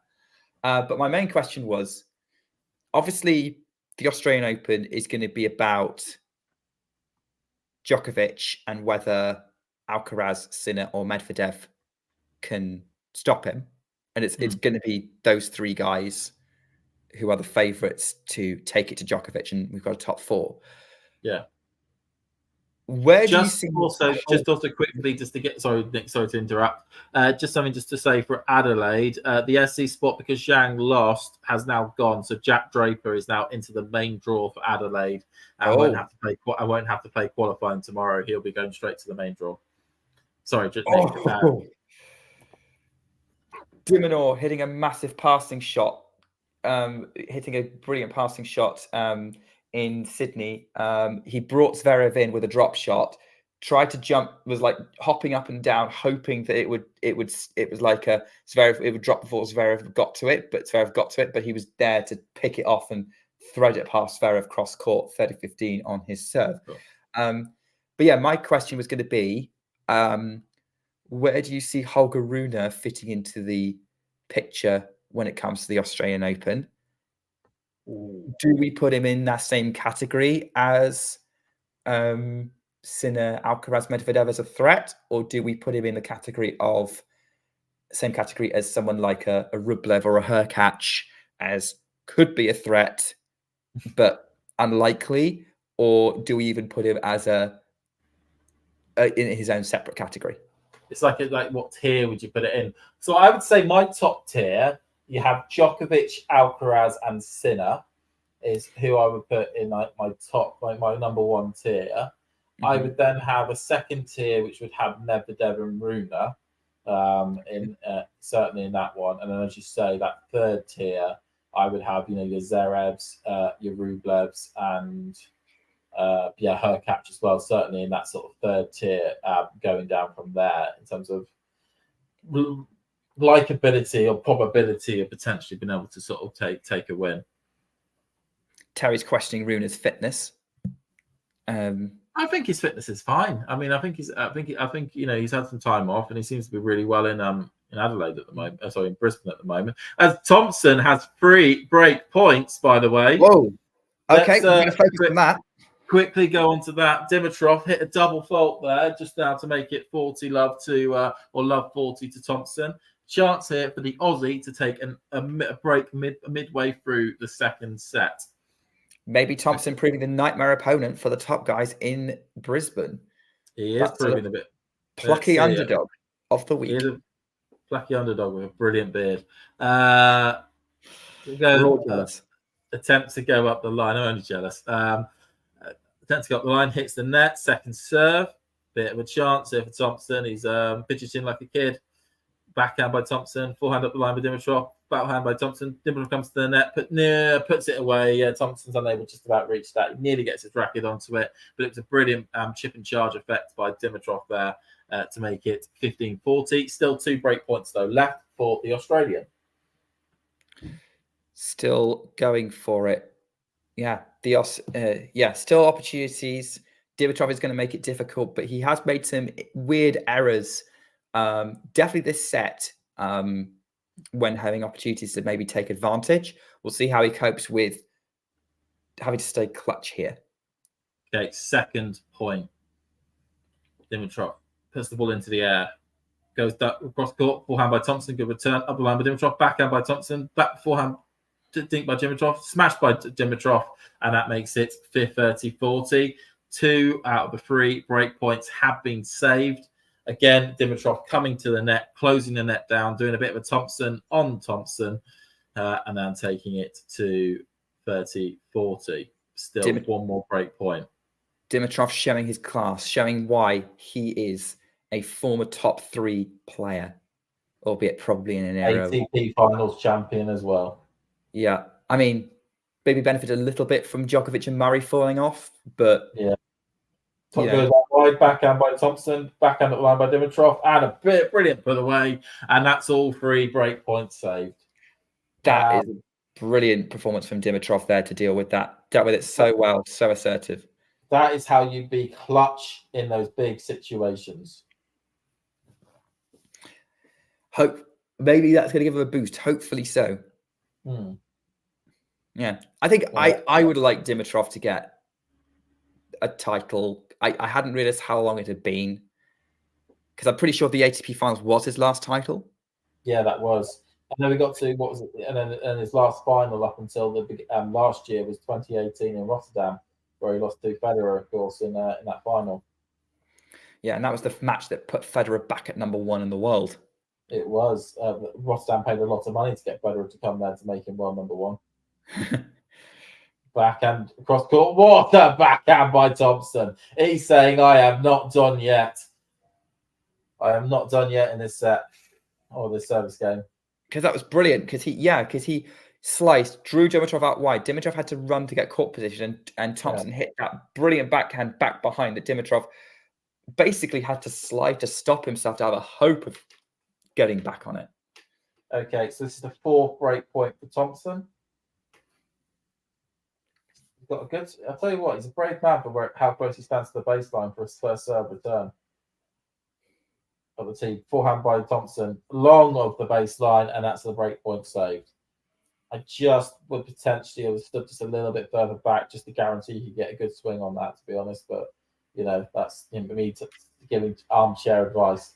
Yeah, it's difficult with these return positions, right? I mean, obviously everything's moving very quick, but I think he was hoping to try and by being a bit closer and trying to get assertive on the return, it neutralizes the rally and puts him more advantage. Because I'd say the neutral rally right now, Thompson forehand by Thingy, Thompson cross court, backhand by Thompson, forehand by Dimitrov, and an attempt to go down the line. No luck for Thompson. Advantage Dimitrov. How is it going over in Sydney, by the way? Minaur is stepping out to serve at 3-2 with a break. Zverev has held holding his ground to try and keep the pressure on throughout this deciding set. So I will bring you any drama if it happens. But at the minute, it looks like Dimitrov's got game points for 3-all in this second set, which is a lot more competitive than the first, I have to say. This is much more competitive, I agree. Yeah. Thompson acquitting himself well. And Cherry, he's a good tennis player, as they all are, really. Nick, you're going to have to get up early tomorrow. I just got the Brisbane things pop through. Well, it's part of it pop through for the order of play. Sabalenka, Rybakina, not before 4:30 a.m. Well, early night for me then. Very early night for you, and then it's then the men's final is going to be 6:30 and not before 6:30. I wonder when the United Cup final is. Huge forehand up the line from Minaur, 40 love. I mean, it's the United Cup final that I will get up for, because you know who is playing. You know who. Who. Let me look up. I believe United Cup. I don't know if they're going to follow the same time zone, but because it's Sunday, they may go slightly earlier. It's the only thing left. Let me just go schedule. Let's see.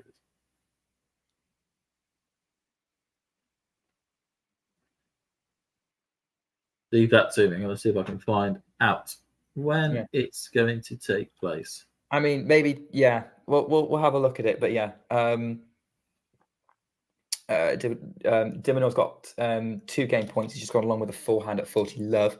The other one to keep an eye on, obviously, is Auckland, when that final is going to be, because Goff's Svitolina should be glorious. But I'm hoping that they're not all trying to schedule each other at the same time, really. This is tennis, Nick. Of course they're going to be trying to schedule each other at the same time. Yeah, and then I just worry, which one will Sky pick? And they'd probably go for Brisbane over Auckland, and then that would annoy me. I think they said that they were going to definitely try and at least show the Auckland final, regardless of who was in it. I mean, I know they only really showed Auckland stuff because it was Raducanu was in it. Well, they seem to think they're getting a lot of views with Coco Gauff. They're showing her matches.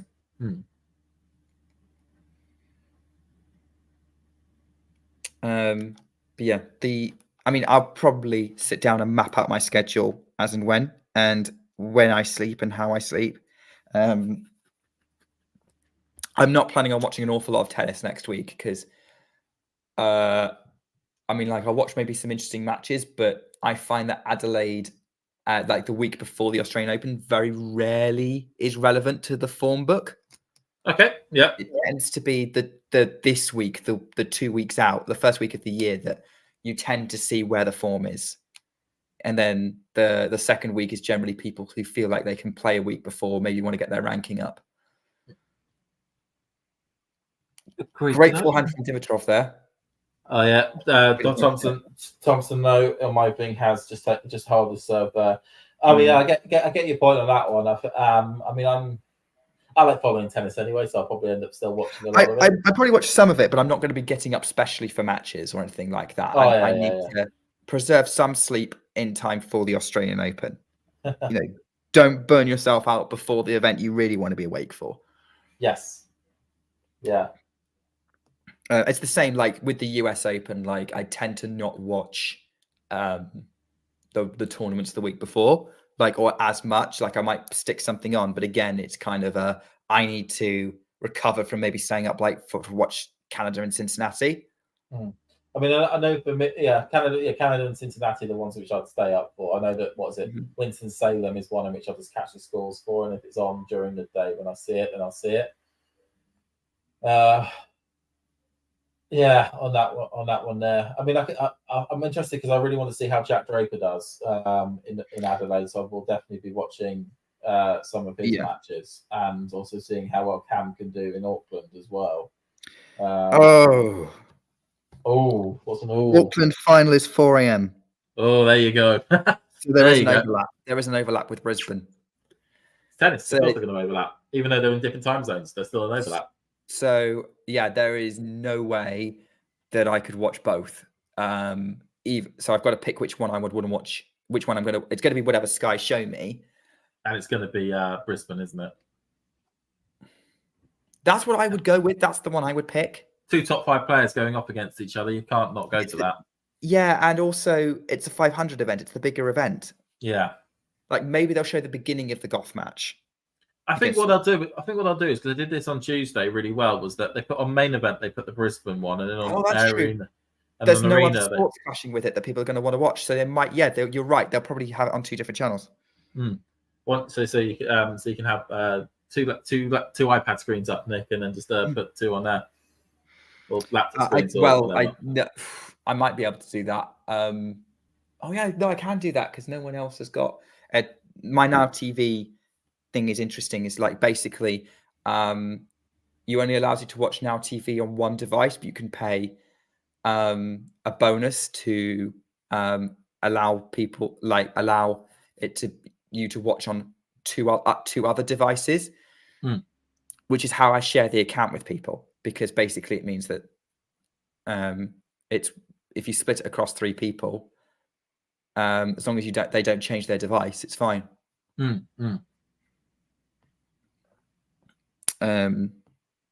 So it's kind of their way of charging extra for password sharing, essentially.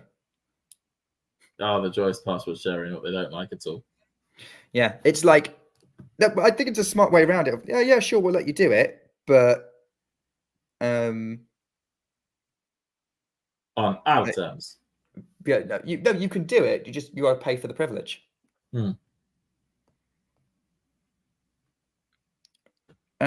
Which, from a business perspective, makes sense. From a I want to watch whatever I want to watch perspective, it's rubbish. Means I can't multi-screen. I think I found. Here we go. Okay, so I just got the schedule that they published a couple. What was it before the tournament up for the United Cup, just to give us an idea. So they're saying that the final will take place, of course, on Sunday, and it's going to be 5:30 p.m. Sydney time, which was the same time as the first semi-final time. So 6:30 in the morning UK time that will start. So in theory, then you could watch, depending on how close the fight, you could easily get up at 4 and binge watch the finals of, the binge watch tennis all the way up and all the rest of the morning. The only downside is I bet you the United Cup final will probably clash with the Brisbane men's final, which potentially would be Rune versus Dimitrov and quite good. Although having said that, I am probably slightly more interested in the United Cup. I can multi-screen that because it's different platforms. Yeah, it looks like time-wise so it's going to be Auckland's going to start off at 4 o'clock our time. Then it's going to be 4:30. Then it's going to be the Brisbane women's final.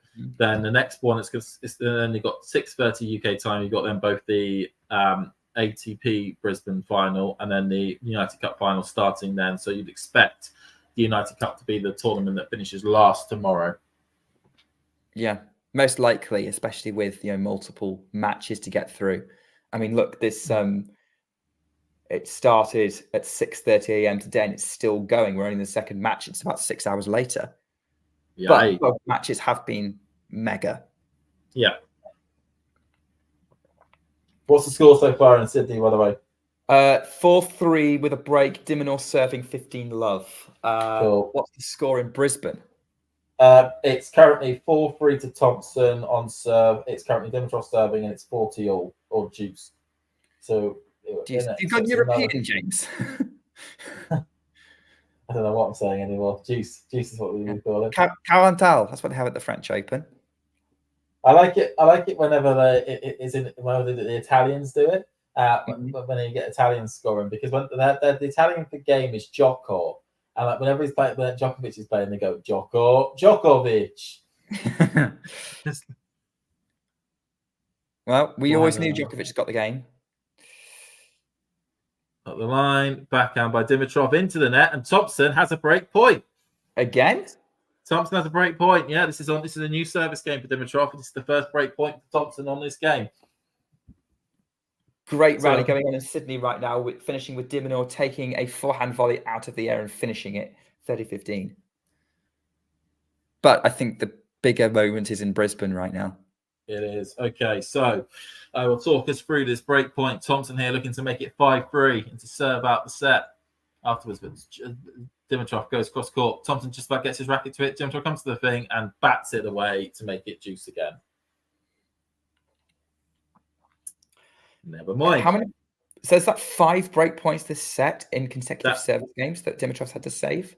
It is 5 break points, yeah, and 5 break points all gone. I mean, that's Dimitrov saving them more than Thompson losing them, right? Yeah. Oh, Zverev what? Zverev putting Minaur under a little bit of pressure, and Minaur going long with a forehand 30-all. Okay, we've got a bit of a rally here in Brisbane. Hits the net there. Dimitrov just bats that away and advantage Dimitrov. Not surprising. Yeah, I would say, Dimitrov has definitely, when he's needed to, been very assertive. Showing his class, showing the difference, really.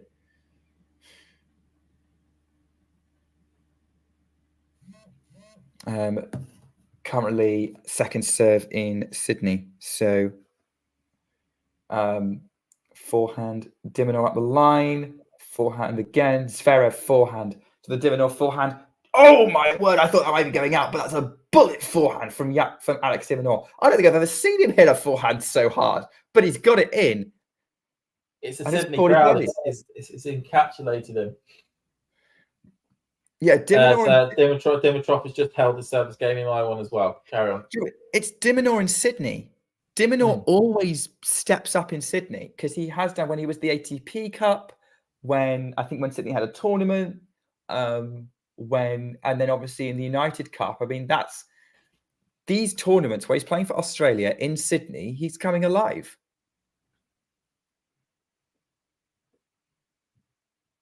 Oh, he's coming alive. He's beaten Medvedev here. He's beaten Nadal here. Has he beaten Nadal here? Maybe not Nadal. He's beaten Medvedev and he's beaten Djokovic. Yeah, he beat Nadal last year along with Cameron Norrie. It's like it was like a brilliant opportunity for a lot of players to get wins over Nadal, so they could boast about. Yeah, I thought he remembered him beating Nadal. So yeah, he's scary in Sydney. It's just Melbourne that he needs to step up in. Yeah, I mean, he did all right last year. He got to the fourth round, which was above which is above his seeding at the time. It was only a 17 to 32 seed, so he was at least able to go above what his seeding suggested. That is true. Yeah, nice forehand winner there from Dimitrov. I've just seen for the 15. And to be honest, he came up against Djokovic in the final, in the fourth round. So it's no great shakes losing to Djokovic, especially as he won the thing that year. Yeah, that's true. Yeah, last year he did pretty well. So I'm hoping he's going to be hoping he has a better draw. Maybe in the eighth of someone who's a bit, he's probably more confident of playing, like Tsitsipas or Zverev again, or maybe Rune. Yeah, a lot of people will be hoping they can get in good parts of the draw. It's weird because we have now, what is it in the men's game at least, 4 players who are like the main 4. I'm not going to use the word big 4 because I'm absolutely not going to use that word whatsoever. But what I'm calling the main 4 players at the current time that you really don't want to be playing at any early point in the tournament, and who are going to head a quarter. And that, of course, that being Djokovic, Sinner, Alcaraz, and Medvedev. But then there's certainly gaps that if you could get yourself into like a 16th of a quarter with like one of these players ranked 5 to 8, you may fancy yourself being able to get to a quarter final at least. If that makes sense. I'd agree with that. I would agree with that assessment, to be honest. I don't think anyone's going to argue with that, because I was interested you didn't put Medvedev in that upper tier that you were talking about earlier with Alcaraz, Sinner, and Djokovic. Yeah, it's one of those things where he gets put away by the 3 above him, but he puts away people below him. Especially in Australia and a hard court, because 2-time finalists, obviously. Especially on the hard courts, and it just basically makes me go like, you're in a sort of no man's land situation, because you're not good enough to beat the people above you, but you're good enough to beat the people below you. A bit like Rublev in some ways. Be a bit like Rublev, that's sort of stuck in that that sort of tennis purgatory, effectively. Do we have an opportunity for Dimitrov in Brisbane? Ramage is supporting in the chat is supporting Thompson, so he's probably hoping that Thompson is going to be taking this to a third. But it looked like at the moment Thompson is 40-30 up on his service game. We was love 30 down though. That's why I was looking at the score. Oh, was he? Yeah. There we go. And then he's something's happened that made Thompson very unhappy. I think it was a let cord. Yeah, I would say it was, because it looked like that serve was good. Zverev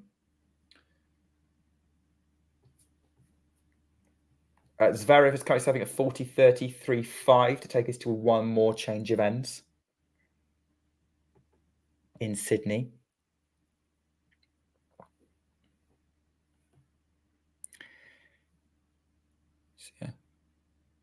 So still 40-30, just onto a second serve.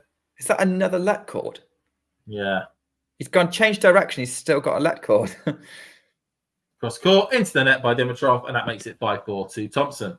Oh, so Thompson's a game away from leveling this match. And Ramage, sorry, I'm reading your name wrong. Ramage is might be onto something, because he's had break points in the last 2 Dimitrov service games. I mean, he did lose his first set against Nadal and came back. That is true. And didn't he save match points against Nadal as well? He did 3 match points. He saved 3 match points he saved against Nadal. Not many people can say they've done that. No, last time was Kyrgios in 2017 or something. Oh, Thompson's though feeling his calf, which is interesting. Also his upper thigh. A bit like Rafa had the issue. Just giving it a bit of a massage, he is. Yeah, hopefully it's not too big a problem for him. So it's like a meme I saw online, which was like, tennis player starts touching one part of their body a little bit gingerly, and like camera shoots straight to them and like zooms in on it as though it's like this big thing. And we've got the trainer out. Okay. Is the trainer actually out? Trainer's actually out. Okay, this is not me. The trainer is actually out. The trainer's actually out. Feeling that he's looking at the leg. I think he's going to take a bit of a timeout here just to have a look at the leg here of Thompson. Okay. Interesting. Probably not necessarily the best timing for Thompson for a timeout if he wants to keep his flow going. Yeah, I can see it on my screen now. Yeah. Go through what's happening in the United Cup then.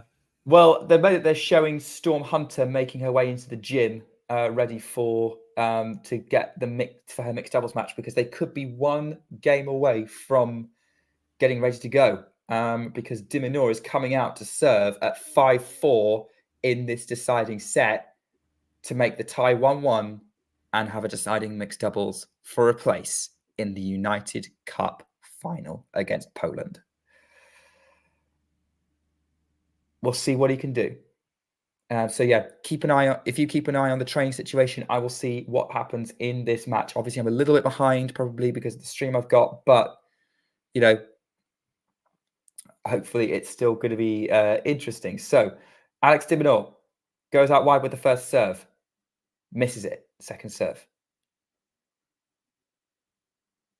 I can see the clock ticking down a medical timeout on Brisbane. Forehand from de Minaur up the line. Backhand from Zverev. Long. 15 love. Went backhand, sort of safe shot, middle of the court. Long. James is obviously trying to listen to what's happening. Yeah.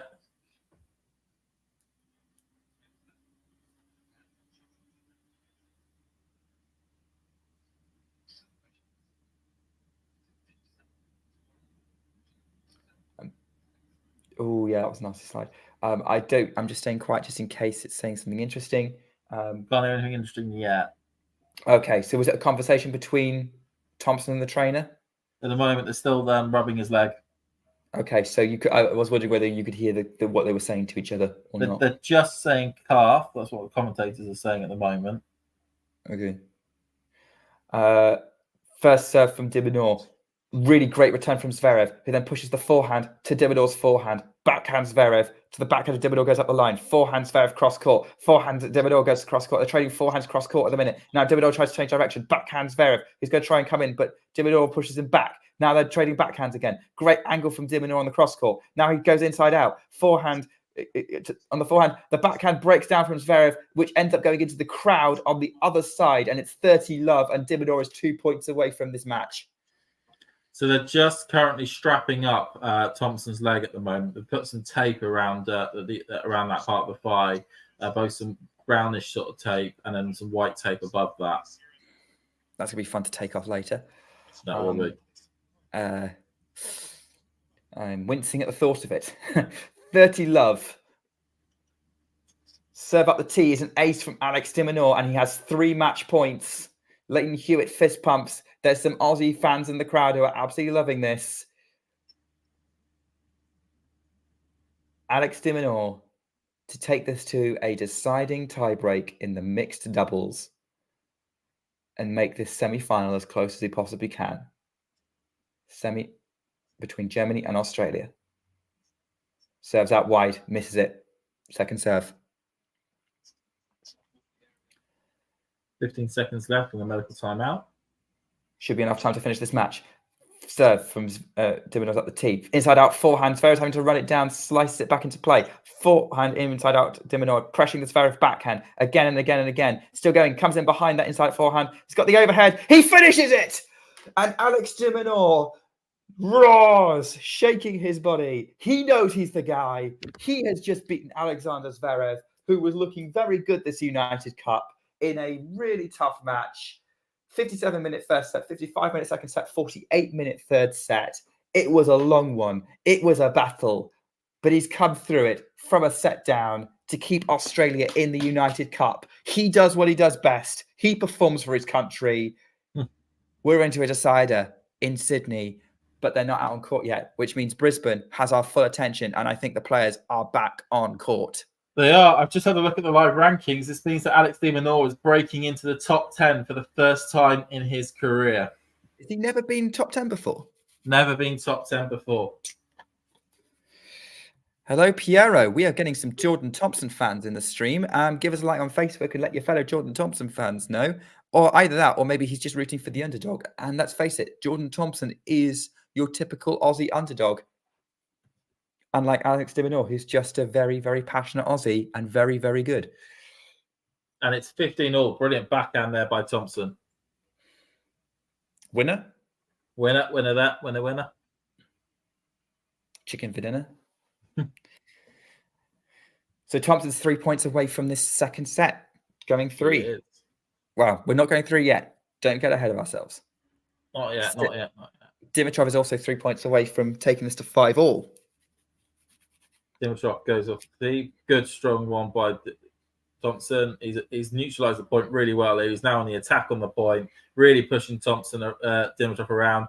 Dimitrov flails at a forehand return, goes long on the baseline, and it is 30-15. Or 15-30, sorry, to use the correct scoring name. 15-30, yes. So, yeah, that was great pressure from Thompson. Has that break actually disrupted Dimitrov more than it's disrupted Thompson? Certainly can. It certainly can do for a lot of players. You think your opponent's injured, you start lowering your own level. Cross court, backhand by Thompson, backhand by Dimitrov, backhand by Thompson, backhand by Dimitrov. All sliced by Thompson, forehand by Dimitrov, up the line, brilliantly located up the line there by Dimitrov. He sold Thompson a dummy. Thompson thought he was going cross court with that shot. He decided to go a different direction instead. This is why these guys are the pros, because I couldn't sell my opponent a dummy on a tennis court at all. You can see where the weight of this thing was. I think the only dummies we could sell to a tennis player would be to their children. Forehand cross court by Dimitrov, beautifully put away. 40-30 Dimitrov. Okay, digging himself out of trouble in this game so far. Maybe having his momentum disrupted a little bit, but he's bringing up the goods so far with some great winners.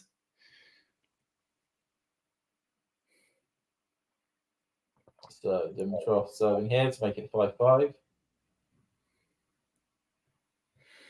Goes up the line, forehand by Thompson cross court, but it was wide anyway by Thompson on the first serve. Onto a second serve.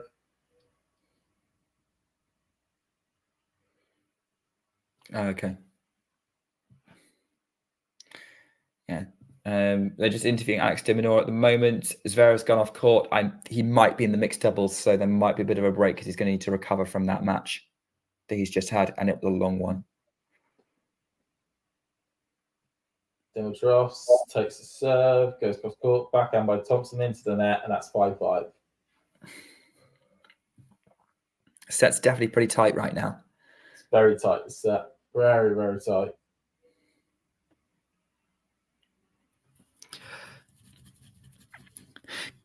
Going back to what we were saying earlier, I think Alex de Minaur always had top 10 potential. So I think this is if he stays in top 10 as a result of the live rankings, he's more than earned it. Especially after the season he had last year, with obviously that 500 title, finals in the final in Canada against Sinner. Obviously, really, really good result. But he's going to be. But yeah, obviously, I don't know if others feel the same. But I'm pleased for him. I think he's definitely top 10 material, and should be. Yeah, I think I don't know how much of a threat he's going to be in Australia, but I think he's going to be very G'd up for it. No, but what this does mean, though, is that he will be able to at least carve out a slightly bigger section of the draw, which he can kind of delve into a little bit deeper. I mean, obviously, top 10 is not the same as top 8. Top 8 is better. Yeah. Pretty locked down. But he is within the sort of, the 9 to 12 radius, which means that 9 to 12 radius, which means that he will play somebody ranked between 5 and 8 in the seedings when it comes to the 4th round match. If it was, is that guaranteed? That's guaranteed, yeah. Because they I never knew that. Yeah, so what they do, random. What they do is that if you're for something like the 3rd round, for example, if you're ranked between 25 and 32, you will play somebody ranked 1 to 8 in the third round. And whereas if you're ranked between 19, or so when you rank between 17 and 24, you'll play somebody ranked between 9 to 16 in the ranking. And is that all Grand Slams or just the Australian Open? All Grand Slams. All Grand Slams do it where they kind of slightly rig their draw to make sure that you don't have a situation where like the 16th seed or the 17th seed would play the top seed, or vice versa almost. And then in the fourth round, it then goes to a situation where you're the top 4 seeds will play the bottom. The top 4 seeds will then play the seeds ranked 13 to 16, and then the seeds 5 through to 8 will then play the seeds 9 to 12. Oh, we've got 3 break points for Dimitrov. We do. Now it's 2, apparently. Good how they're looking. Oh, okay. There's some questions there. So, huge serve from Thompson. Dimitrov gets the point. So, I think that was he just hit a backhand long. That was a backhand wide. Backhand, yeah, but like he thought it was in. I think he was more pointing towards the serve. He wanted to challenge the serve or something. Oh. Never mind. Second serve, though, for Thompson. Down the line, backhand by Dimitrov into the net, and that makes it 30-40. So 2 out of the 3 break points have been saved. Great job from Thompson. Again, now he's the one under pressure. He's the one having to be clutch. We're going to be focusing. I do want to go to Matthew's question later, but I want to make sure that we're focusing on the action on this match because it's a critical point. Can Dimitrov break to serve for the match? Don't see backhand by forehand by Thompson, just clips the net, sliced by Dimitrov, forehand by Thompson, backhand by Dimitrov, a passing shot winner, a brilliant passing shot winner by Dimitrov there. Oh, he's got the break. He's 6-5 in the lead. That was a good forehand from Thompson. I can see why he wanted to come in behind it because he didn't have an awful lot of space to run to on the baseline. But Dimitrov, that backhand's good enough to find the space that he needed to thread the needle and put it in an awkward spot. So Dimitrov will be coming out to serve for the match. Ramage is hoping that Thompson can force a tiebreak, though. And no, he's had 5 chances to break the Minaur serve, 5 points to break, 1 point away from breaking the Minaur serve 5 times. It's doable. It's always those things, though. It's always that. It always seems to happen a lot in tennis matches that one player gets all the chances at the beginning of the set. They don't take them, and then the other player finds a way of winning. Ends up taking that one chance that they need. Well, it's about it's like a lot of sports, right? You win because you took your chances and your opponent didn't. When I've watched football matches, how many times have we seen a football match? Because we know it happens where the team with the most shots on target doesn't win because the one team that converted its 1 shot on target did. Yeah. Same thing here. But yeah, Matthew's asking, do you think de Minaur can do a Casper Ruud and make deep runs in majors? I'm assuming that's a bit of a loaded question because Casper Ruud. Casper Ruud has made 3 Grand Slam finals, but nobody ever expected him to win any of them. No. I mean, maybe the Alcaraz one, but people would have given him a chance, but not the ones with Djokovic or Nadal. And my answer is yes. De Minaur's got the talent level to do it. I think I could see him doing it. I don't see him doing it on French Open, but I could see him doing it definitely in Australia and maybe and the US Open because he's a quarterfinalist there from 2020, and maybe Wimbledon because he's actually pretty good in grass. But I think if a draw can open up for Casper Ruud or Tsitsipas or Berrettini, then yes, a draw can open up for Alex de Minaur to make a Grand Slam final. And I think he's got the talent for it. He's got better as well. But in a way, weren't those openings up more a product of the level of competition in the actual draws in that time period? I mean, what could be argued to say that given the types of players that are now at the top of the men's game at the moment, they are actually of much higher quality than it were 2 or 3 years ago when those sorts of draws opened up. Yeah, that is true. Although Ruud still got his way into the French Open final last year. I'm trying to think. I know Djokovic and Alcaraz were in the top half, but Medvedev looked like being a threat based on what happened in Rome. And then went out. Then went out first round to Zebot Wheels. Yeah. Rune looked like he was going to be a threat because he'd had an immense clay season where he'd been to 2 Masters finals, got a big chunk of points. But ran out of gas way too early. Rundalo, and then Rude took advantage of that. I think we're going to need to go back to the match because it's match point Dimitrov. It is 3 match points I've got on my board. Right, let's see what happens here. It's Dimitrov about to book his place in the final. Goes cross court for backhand by Thingy, and it is a win for Dimmy. He is completing the 1-2, 1-2, 1-2, which is happening in Australia and New Zealand at the moment. Wow. Yeah. What a victory for Grigor Dimitrov. I say what a victory. It has been a professional run by Grigor Dimitrov this week. He has seen his most the match that's caused him the most grief is probably the first match he played against Andy Murray back on Monday. But he has gone through the draw with relative, straightforward business-like manner. I wouldn't say ease because they haven't been easy matches, but he's gone through it in a business-type manner and is now setting up a very tasty final to take place tomorrow morning at 6:30 with Holger Rune. A chance to his third final in the space of a year and a chance to win his first title since the ATP Tour finals back in 2017 in London. Yeah, which would be a fantastic opportunity, and I would be super enthusiastic for it. I have to say, our Thompson fans probably wouldn't super pleased if you were referring to him as Thingy, but in your commentary, got to call you out on that. But when you're talking a lot, you're like, "Oh, is it thingy person stuff thing?" I did on the match earlier, trying to follow Sabalenka and Azarenka. Got those two mixed up so many times. Like Sab. They're both Abalenkas. Alenka.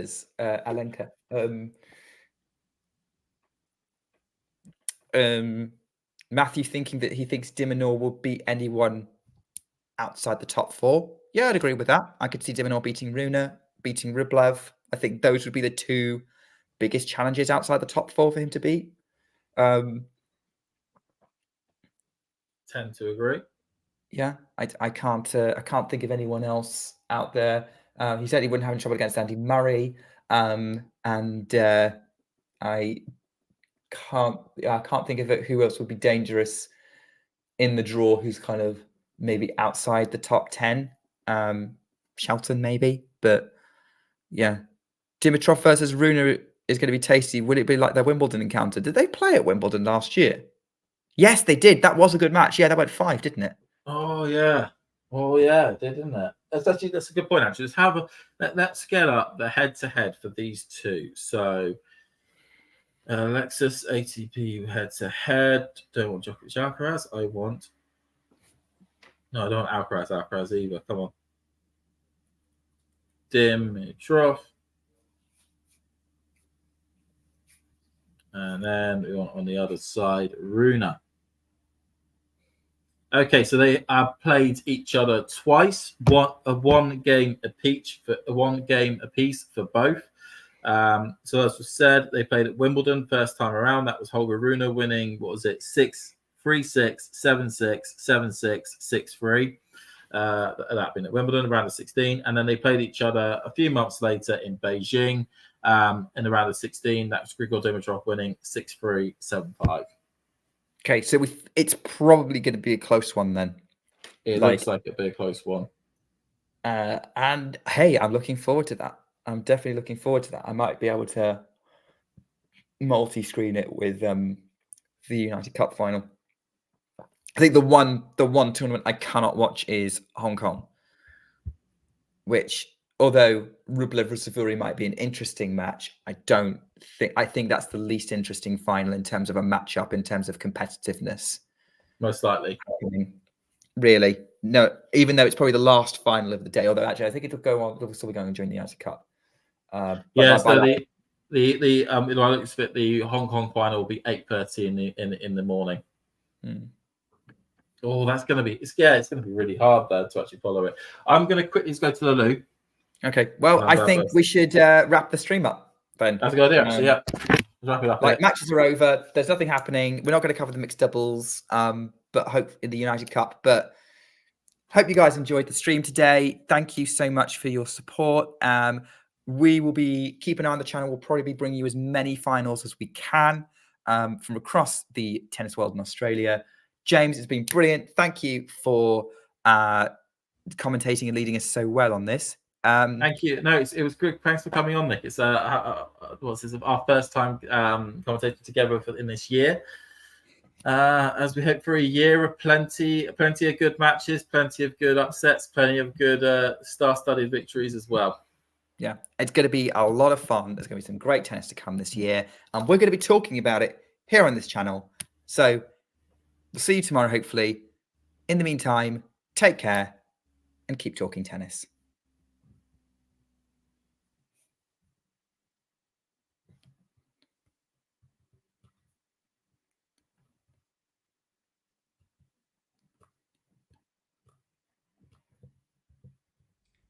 If you enjoyed this video, make sure you hit that like button. Don't forget to subscribe and click that notification bell so you don't miss out on all things tennis.